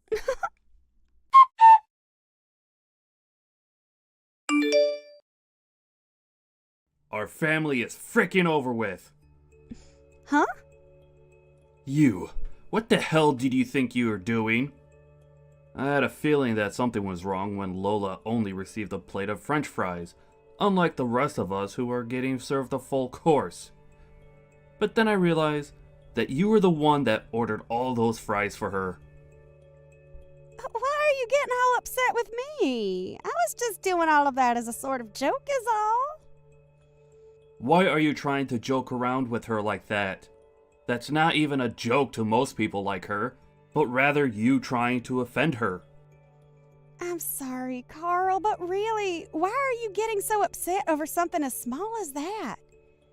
We are all leagues above someone like her and Fred, so what I've done isn't a problem at all for us. You think that our family is leagues above hers? What the actual hell are you going on about? Well, I'm correct, right? Our family happens to have way more money than that single mother and her childish son have. And it's our family's money that helps keep moneyless freaks like them alive in the first place, right? I'm so over you right now that I can't even let out a single sigh.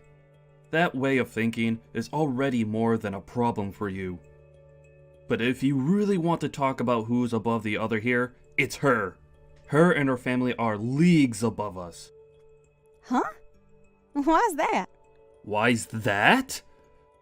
Do you really not know who the hell she is? Right now, Lola is the #1 supporter of my company and has been for a very, very long time. Huh? Are you sure about that?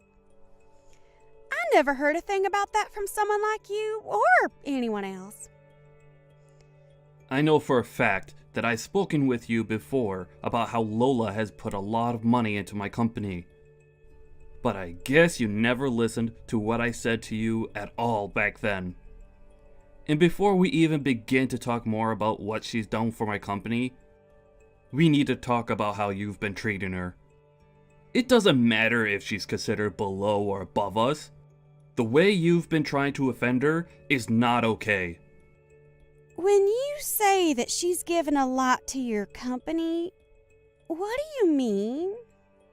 Like myself, Lola works within the food service business as well, and we are both considered top of our classes in this industry. And when she learned about how I was starting all sorts of business in fine dining across the US, she began to invest in my company, making sure that I was able to get as many restaurants going as possible. Huh? And not only has she been investing in my company, but she herself owns plenty of restaurants, ranging from places that specialize in pizza to places that do sushi. She has really been doing it all in this industry, and has made sure that my company does just as well as hers with her support. I can't even raise a finger to her because of how much she's given me, And now you've started to pick on her? What the hell is wrong with you? But nobody ever told me anything about this, so I had no clue she had that kind of power. I guess I may have heard something like that from you, but I never imagined that the person you were talking about was Lola. All right, I'm going to come back in there right now and have the waiter take back her order and get her a course meal as well. I've already made sure to order her a proper course here, so you don't have to come back in here. Actually, I'm not going to allow you back in here. You go right back home from here, alright? What? Why should I have to go home? Aren't you being a jackass right now?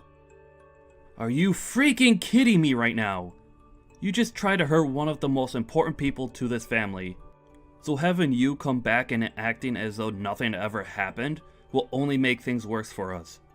I am not going to allow you to offend her any more than you already have. I'm trying to think of the future of my company now, so go away. Understood. But how am I supposed to get home all by myself? I can't drive a car or anything like that. You know that, right? Take a bus or taxi or anything to get you out of the vicinity of this restaurant. Are you really that brainless that you can't even fend for yourself out there? All right then.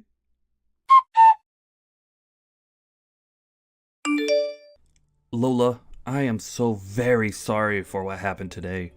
I never thought that my wife would ever do something as idiotic as try and make fun of you. No, don't worry about it, Carl. I've been able to calm myself down now after all of that. Really, all she's done to me now is make me have to think a bit more about a few things. What things has she made you start thinking about? Well, about my marriage life and about what I do for a living. Wait, you don't have to think about all of that because of her. I'll take full responsibility for what she's done to you, and take the full repercussion of it. So please, can you make sure not to harm the project we have going on at the moment? But it seems that Fred no longer wants to go through with the project. After all, this was all his idea, and he's been left in control of what happens and when it happens regarding this project. I've only stood by his side as an investor to him, and so that new pizza restaurant you both are working on falls on his shoulders, depending on what he decides to do now with it. Is that right? Well, then there's nothing else that can be done about it then. He had to sit there and watch as my wife made terrible comments about the two of you. And I'm sure that someone like him would never want to continue working together with the husband of a woman like that. Understood. I'll stop with all the selfish comments that I've been making regarding my business and yours, and let you be. I'm sorry, Carl, but thank you. But on a very personal note, I am so very sorry for everything. What is this about you wanting to get a divorce soon? I'm not going to allow you to get a divorce from me. I have had enough of your childish crap, Verna. And the fact that you might be putting my money at risk now? I don't want you around me ever again. Alright? I doubt you even realize just how important of business I had with someone like Lola and her son. And now, it's all going to be lost because of you. But there is still hope of us being able to make something new work. And to keep that from falling through, I need you to leave me. My job is far more important than some selfish wife, and that's why I want this divorce. What the hell? Are you really going to sit there telling your own wife that your job is more important to you than her? It's not the company itself that's more important to me than you are, but those that work for me, and those that work with me that are more important than you. What? I am the CEO of a very large company, and I am the one held responsible for all of my employees and customers. And recently, I began a very important project with both Fred and a few other very important customers, and if that project really does fall flat, then I'm going to be the one getting screwed, not you! So I need to do whatever I can to make things right again with Fred. And that means getting rid of you. So that's your reasoning for wanting to divorce me? That's exactly right. I'm sure that a long time ago you viewed me as your husband. But all I see from you now is using me as your ATM and your status keeper. So divorcing and cutting ties to you might just help you realize that what you're losing is more than just your money. So you're gonna throw me away just so I can see that I'm losing my husband? Well, if you do that, I'm going to make you regret throwing a woman like me away. These past few years, as my company grew and we gained more wealth, I've noticed that your head was getting too big for your body. And after a while, I really started to get tired of hearing you brag about yourself non-stop to everyone we met. I was able to just go on with my life ignoring what you were saying and doing. But today, you crossed the line. What you did to Lola's cooking by throwing it away after saying it wasn't good enough? Well, come on! It's not my fault that she's so bad at cooking that she could cause you or Miley harm. She's so bad at cooking? Do you have any clue what you're talking about right now? That woman used to run a restaurant of her own with 2 Michelin stars. Huh? But as of now, she no longer runs that restaurant because she's busy operating about 100 others through her company. Lola is a very amazing woman, and her success speaks far louder than whatever lousy cooking you think you could make. To think that you went and threw her food away like that. I was looking forward to trying it all out. Well, I never knew that. If you would have told me sooner, none of this would ever be happening. I've had enough. You've done far too much talking today. You really think I want to live with a woman like you after all the horrible things you've done? I want you out of the house by the end of the night. Understood? Wait, Carl?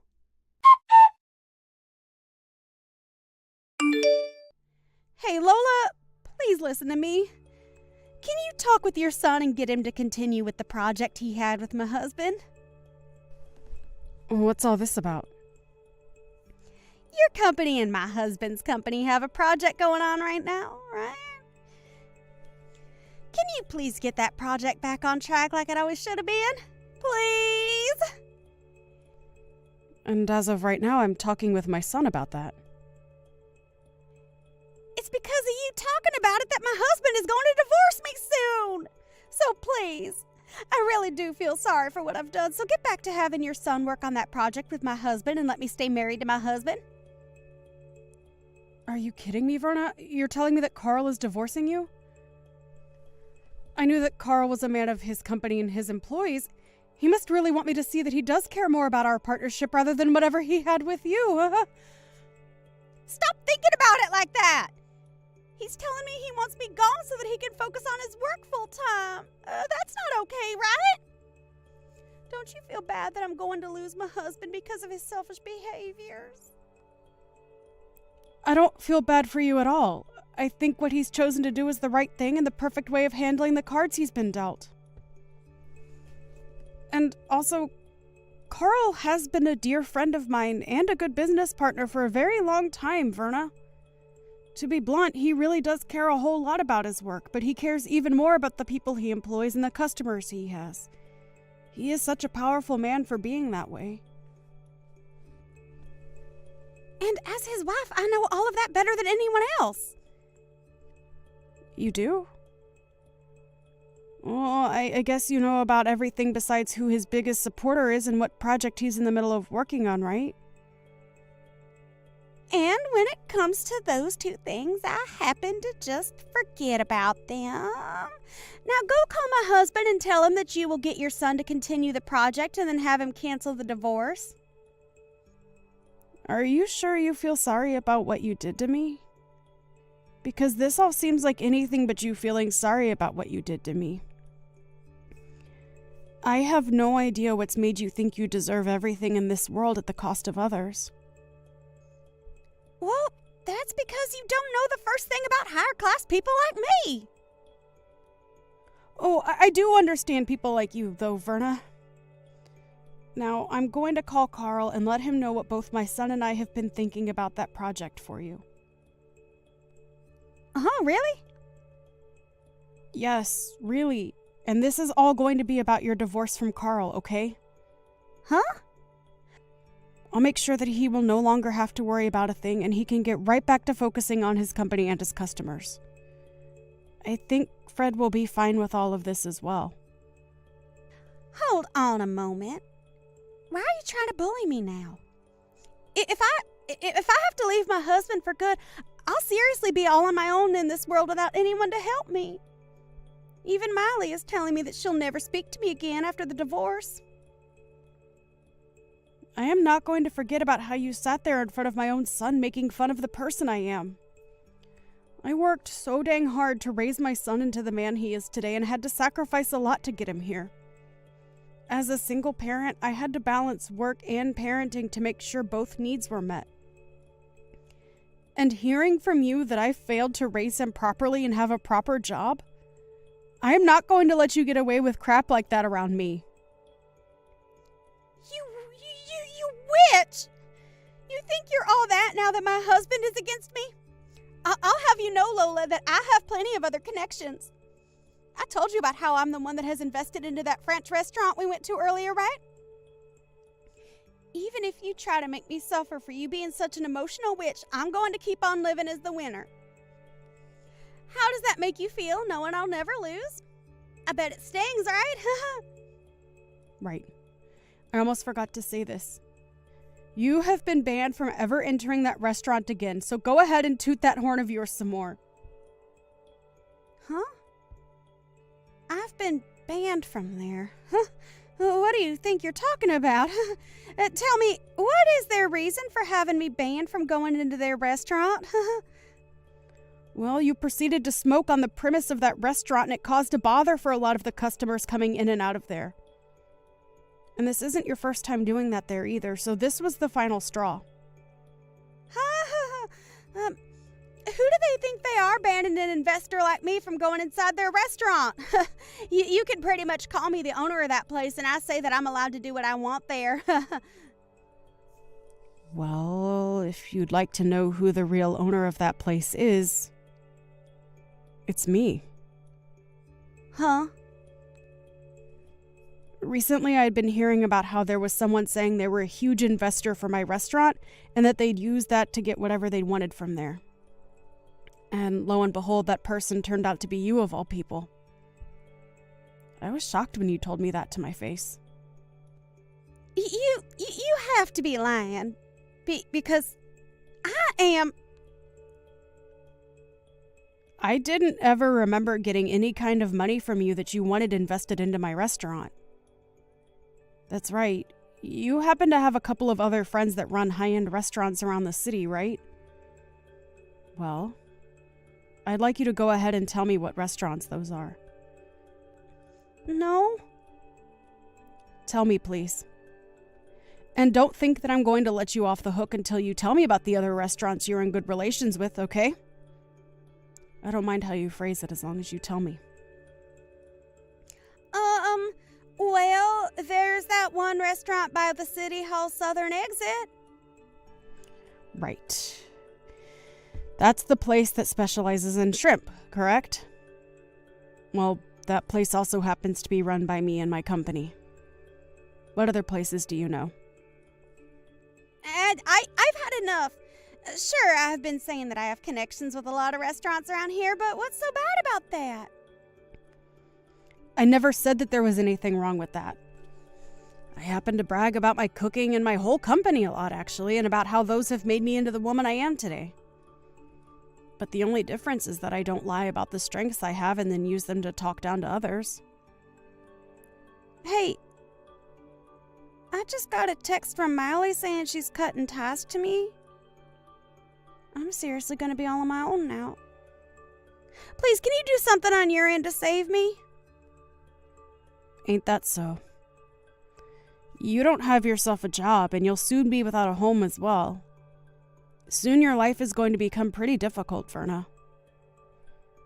Well, if you're ever feeling a bit hungry, give me a call, please. I'll make sure to have a fresh plate of hot French fries ready for you to eat.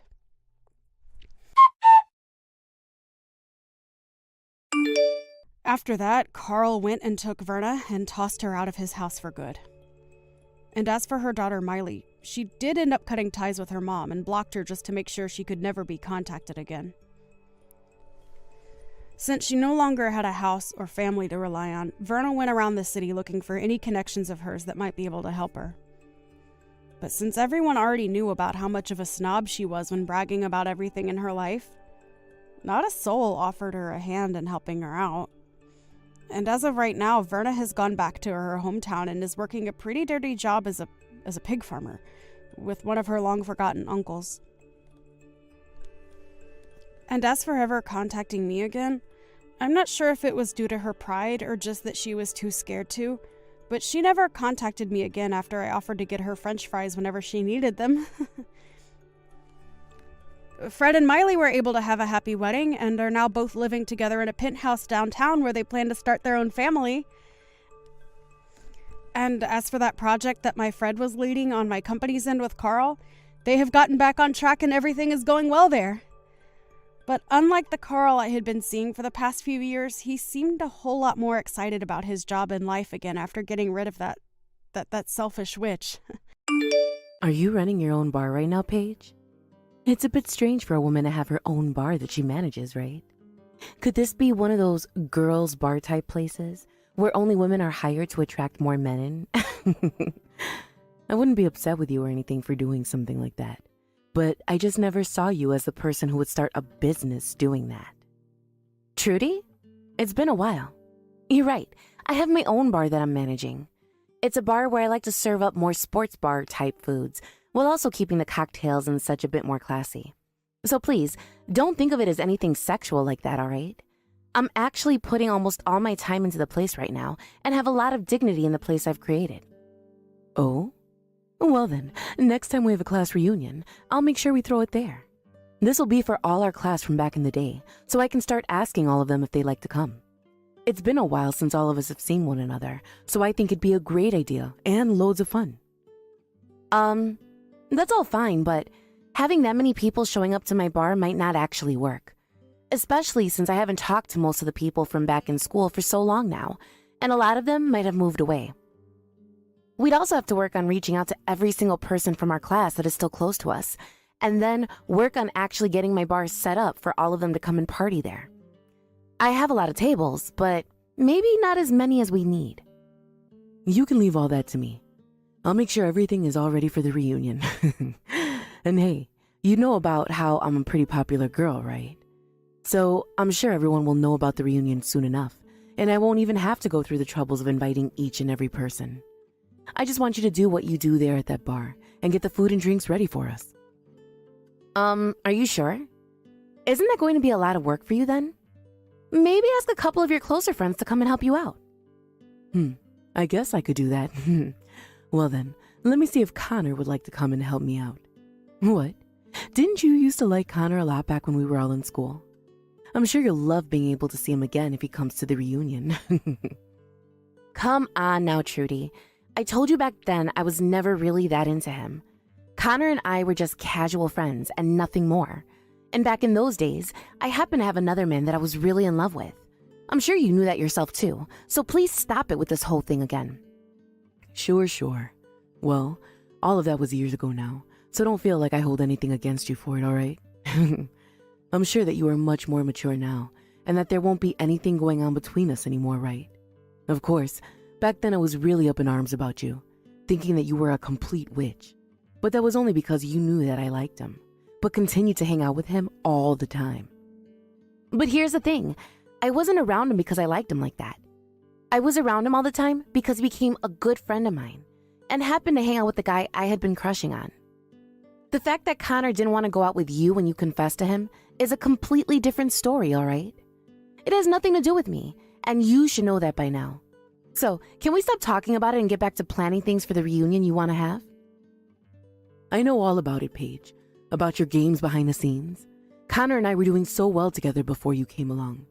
And the reason he ended up saying no to me must have been because of something you did. And I think what you did made him like you more than me. And that's not something I took lightly back in those days. I get that him and I were pretty close to one another then. But the only reason him and I ever really became friends is because back then I had a crush on his buddy Matt. And so I was always around Connor while around Matt. I was aware that you had a crush on Connor at the time and didn't mean to keep him away from you. Was I ever trying to push you away from him? No. Did I ever at any point say that I was going out with him then? No. So just leave it be already. There we go. So you were with Connor all the time even though I wanted him. You really are the worst of the worst.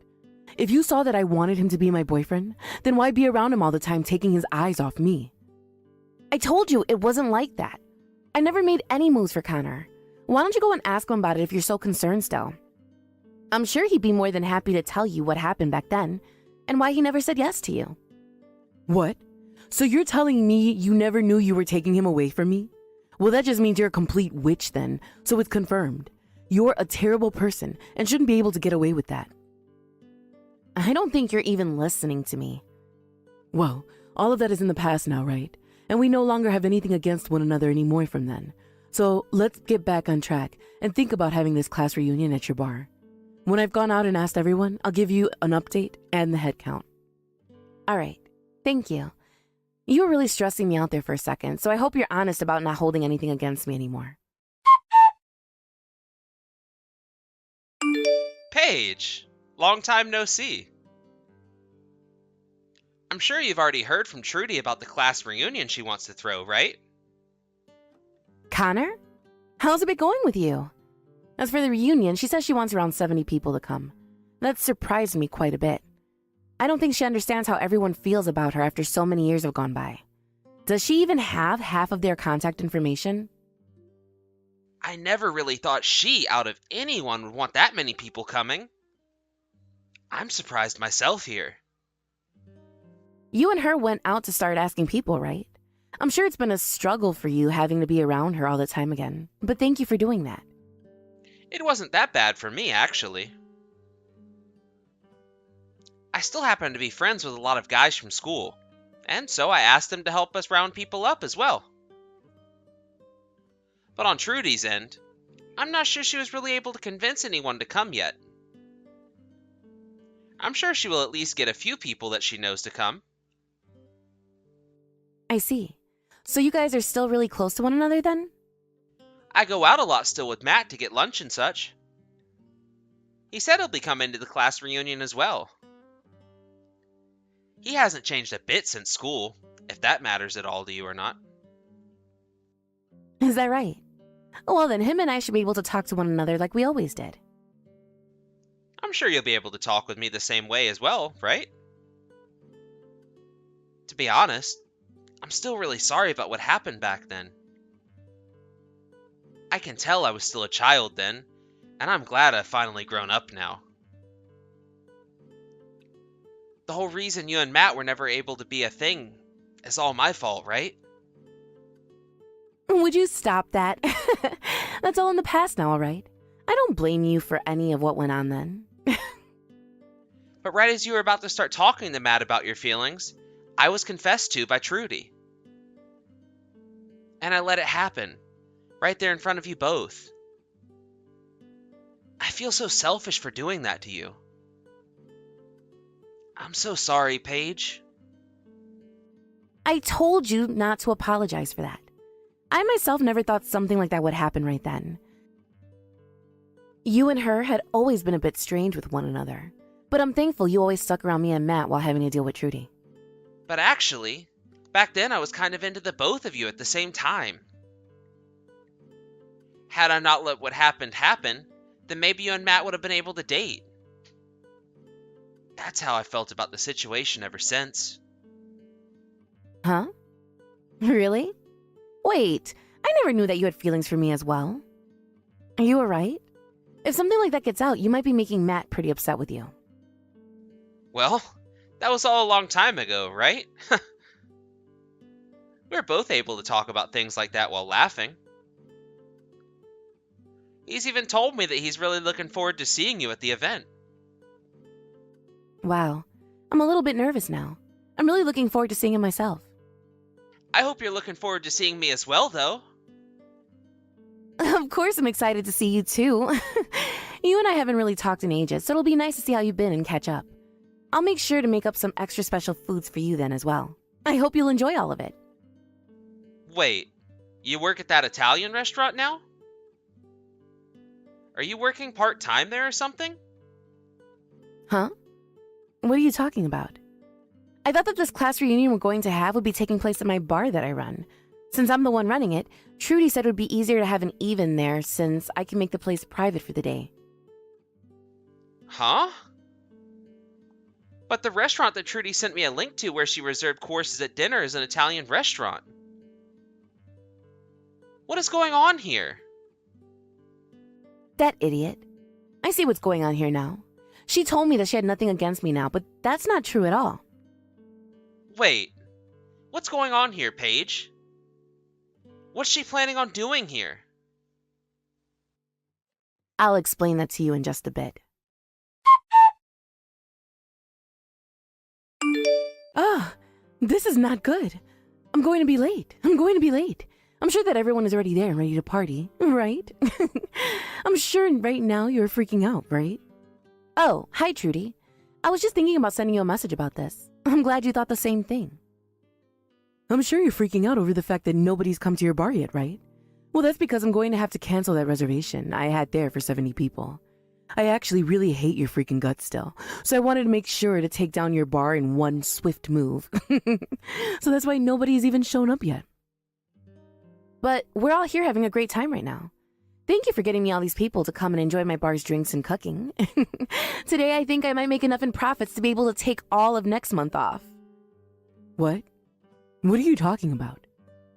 I knew about your plans to try and hurt me, so I made sure to make a solution to that right away before the day of the reunion. So that's why the only person that's going to be left in pain is you, Trudy. All of the people you and Connor invited have all showed up to my bar and are having a great time. Huh? There's no way that's the case. I already went ahead and told everyone that the event would be taking place at this Italian restaurant that I booked. I have a reservation there for 70 people to get course dinners and serve them tonight. And that's what I heard. But after talking to everyone myself about what's happened, they all understood the situation and decided to come to my bar instead. What did you say? I'm surprised everyone is just as friendly with me as I remember. All I had to do was talk to a few of them, and the news of what you were up to spread like wildfire. I really didn't have to do a whole lot to get them to come here. Connor even came and helped me out, and the transition was so smooth. Connor went and helped you out as well? Are you telling me that even now you and him are still a thing?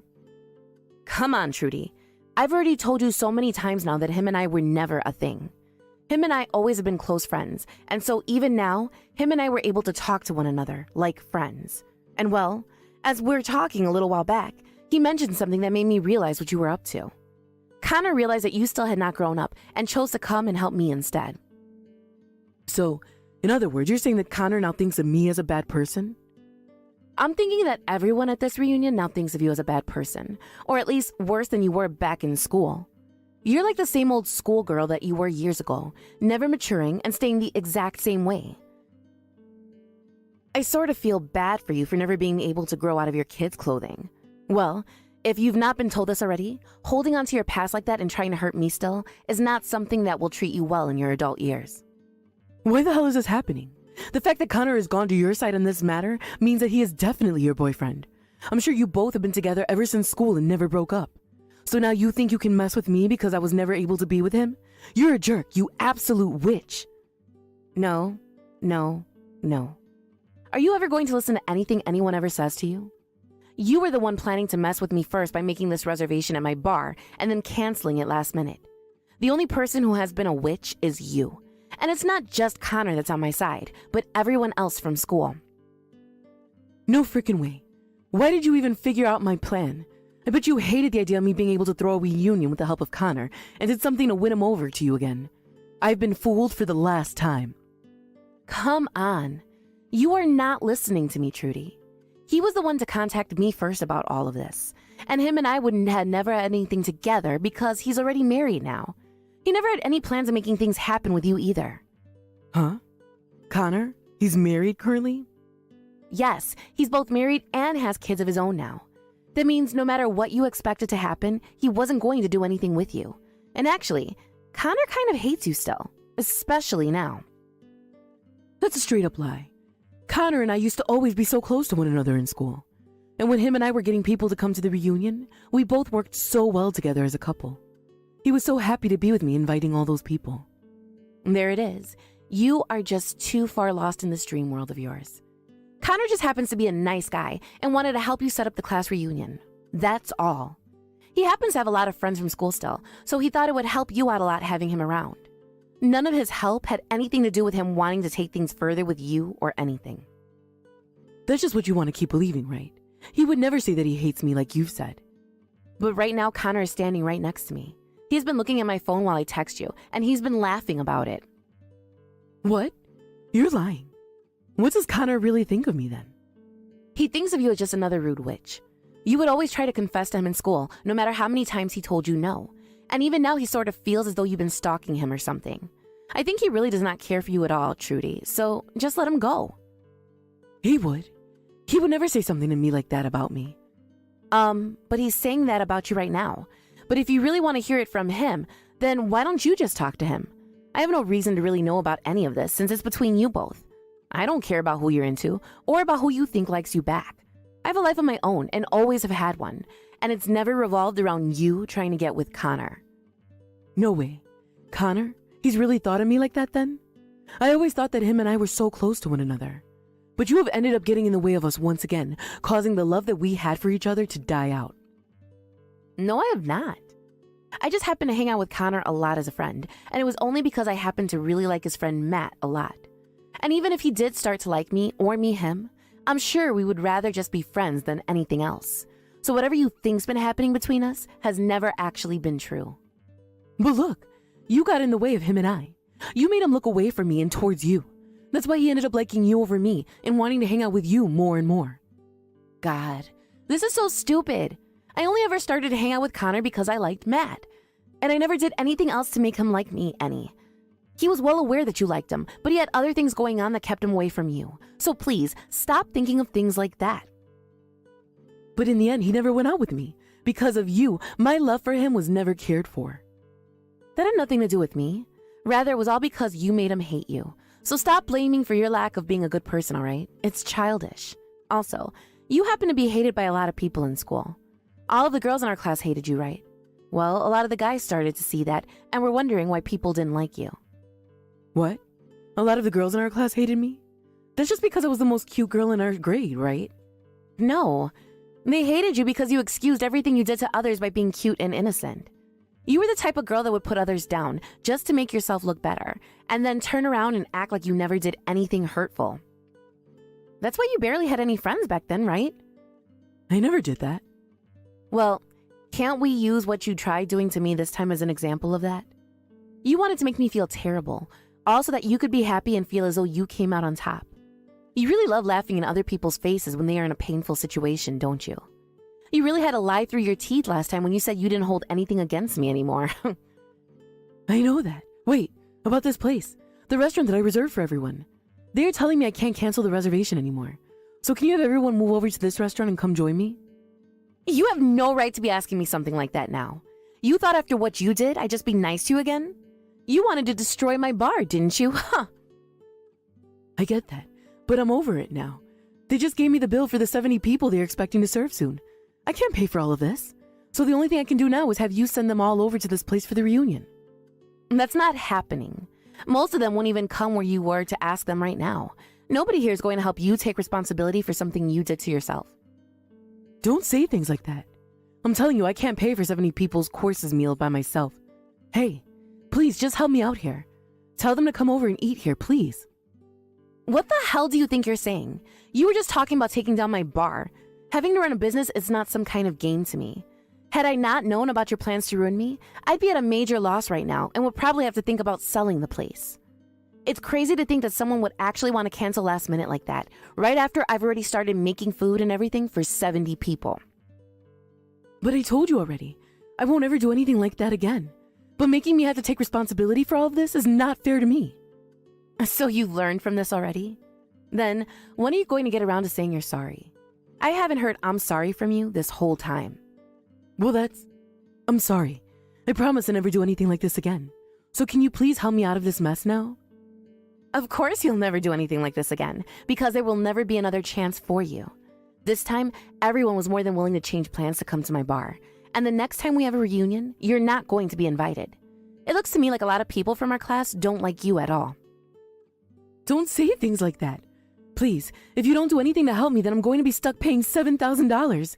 I can't pay that kind of money, so do something. I don't care. You started all of this yourself, so you figure a way out of it yourself, you freaking idiot. Please, don't say that to me. Right now I have no clue what to do. You already told me that Connor hates my guts, and now I have to pay this kind of money? Also, I just had to hear about how Connor is already married. Shut the hell up and quit that whining. You've been doing things that make people hate you ever since school. So stop acting like you ever had a chance with a man, when that chance was burned long ago. All right, I'm sorry, all right? So please, do something to help me out.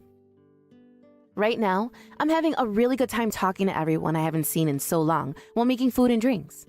I don't have time to talk to you anymore, as I have this reunion to focus on, so I'm leaving now. Thank you for getting this large amount of people into my bar. That's the one kind thing you've ever done for me. Now that you've gone and lost both your money and the man of your dreams, you can go and get a taste of hell.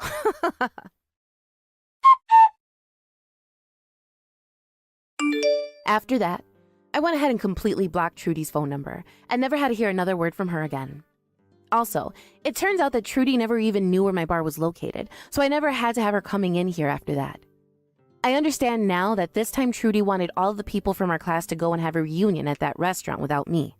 But after they all learned of her bad intentions towards me, she lost her chance and only made everyone hate her even more. Just like myself, a lot of the others ended up blocking her number as well, including Connor. As for myself, I was able to run into Matt again, and we talked all night long, even after the reunion had ended, and I was cleaning up the bar. And not too long after that day, him and I decided we wanted to get married, and it'll only be a matter of time until we two have kids that can go over and play with Connors. In the end, Trudy had to pay that restaurant the $7,000 they had billed her for, and after losing both her money and her mental sanity, she was on a road to clear destruction. She had actually tried running from the restaurant instead of paying them, but they had already called the police because they could tell she wasn't wanting to pay what they were billing her. So the moment she ran out the door, 2 officers grabbed her and carried her right back inside to have her pull out her credit card and pay. It was either that, or she'd be going to jail for the night and have to fight the restaurant in court over a bill that large. But she made the right choice to pay up, and will now have to spend the next couple of years of her life trying to pay for that, and living with the now known fact that everyone from school really does hate her. Now, let's be honest here though. All of that was well deserved on her part, and I hope she's not going to make any more stupid decisions from now on. Thank you for watching and listening. We hope you enjoyed the video. Don't forget to like this video and subscribe. Also, feel free to leave a comment about what you thought of the story. We look forward to seeing you at the next story.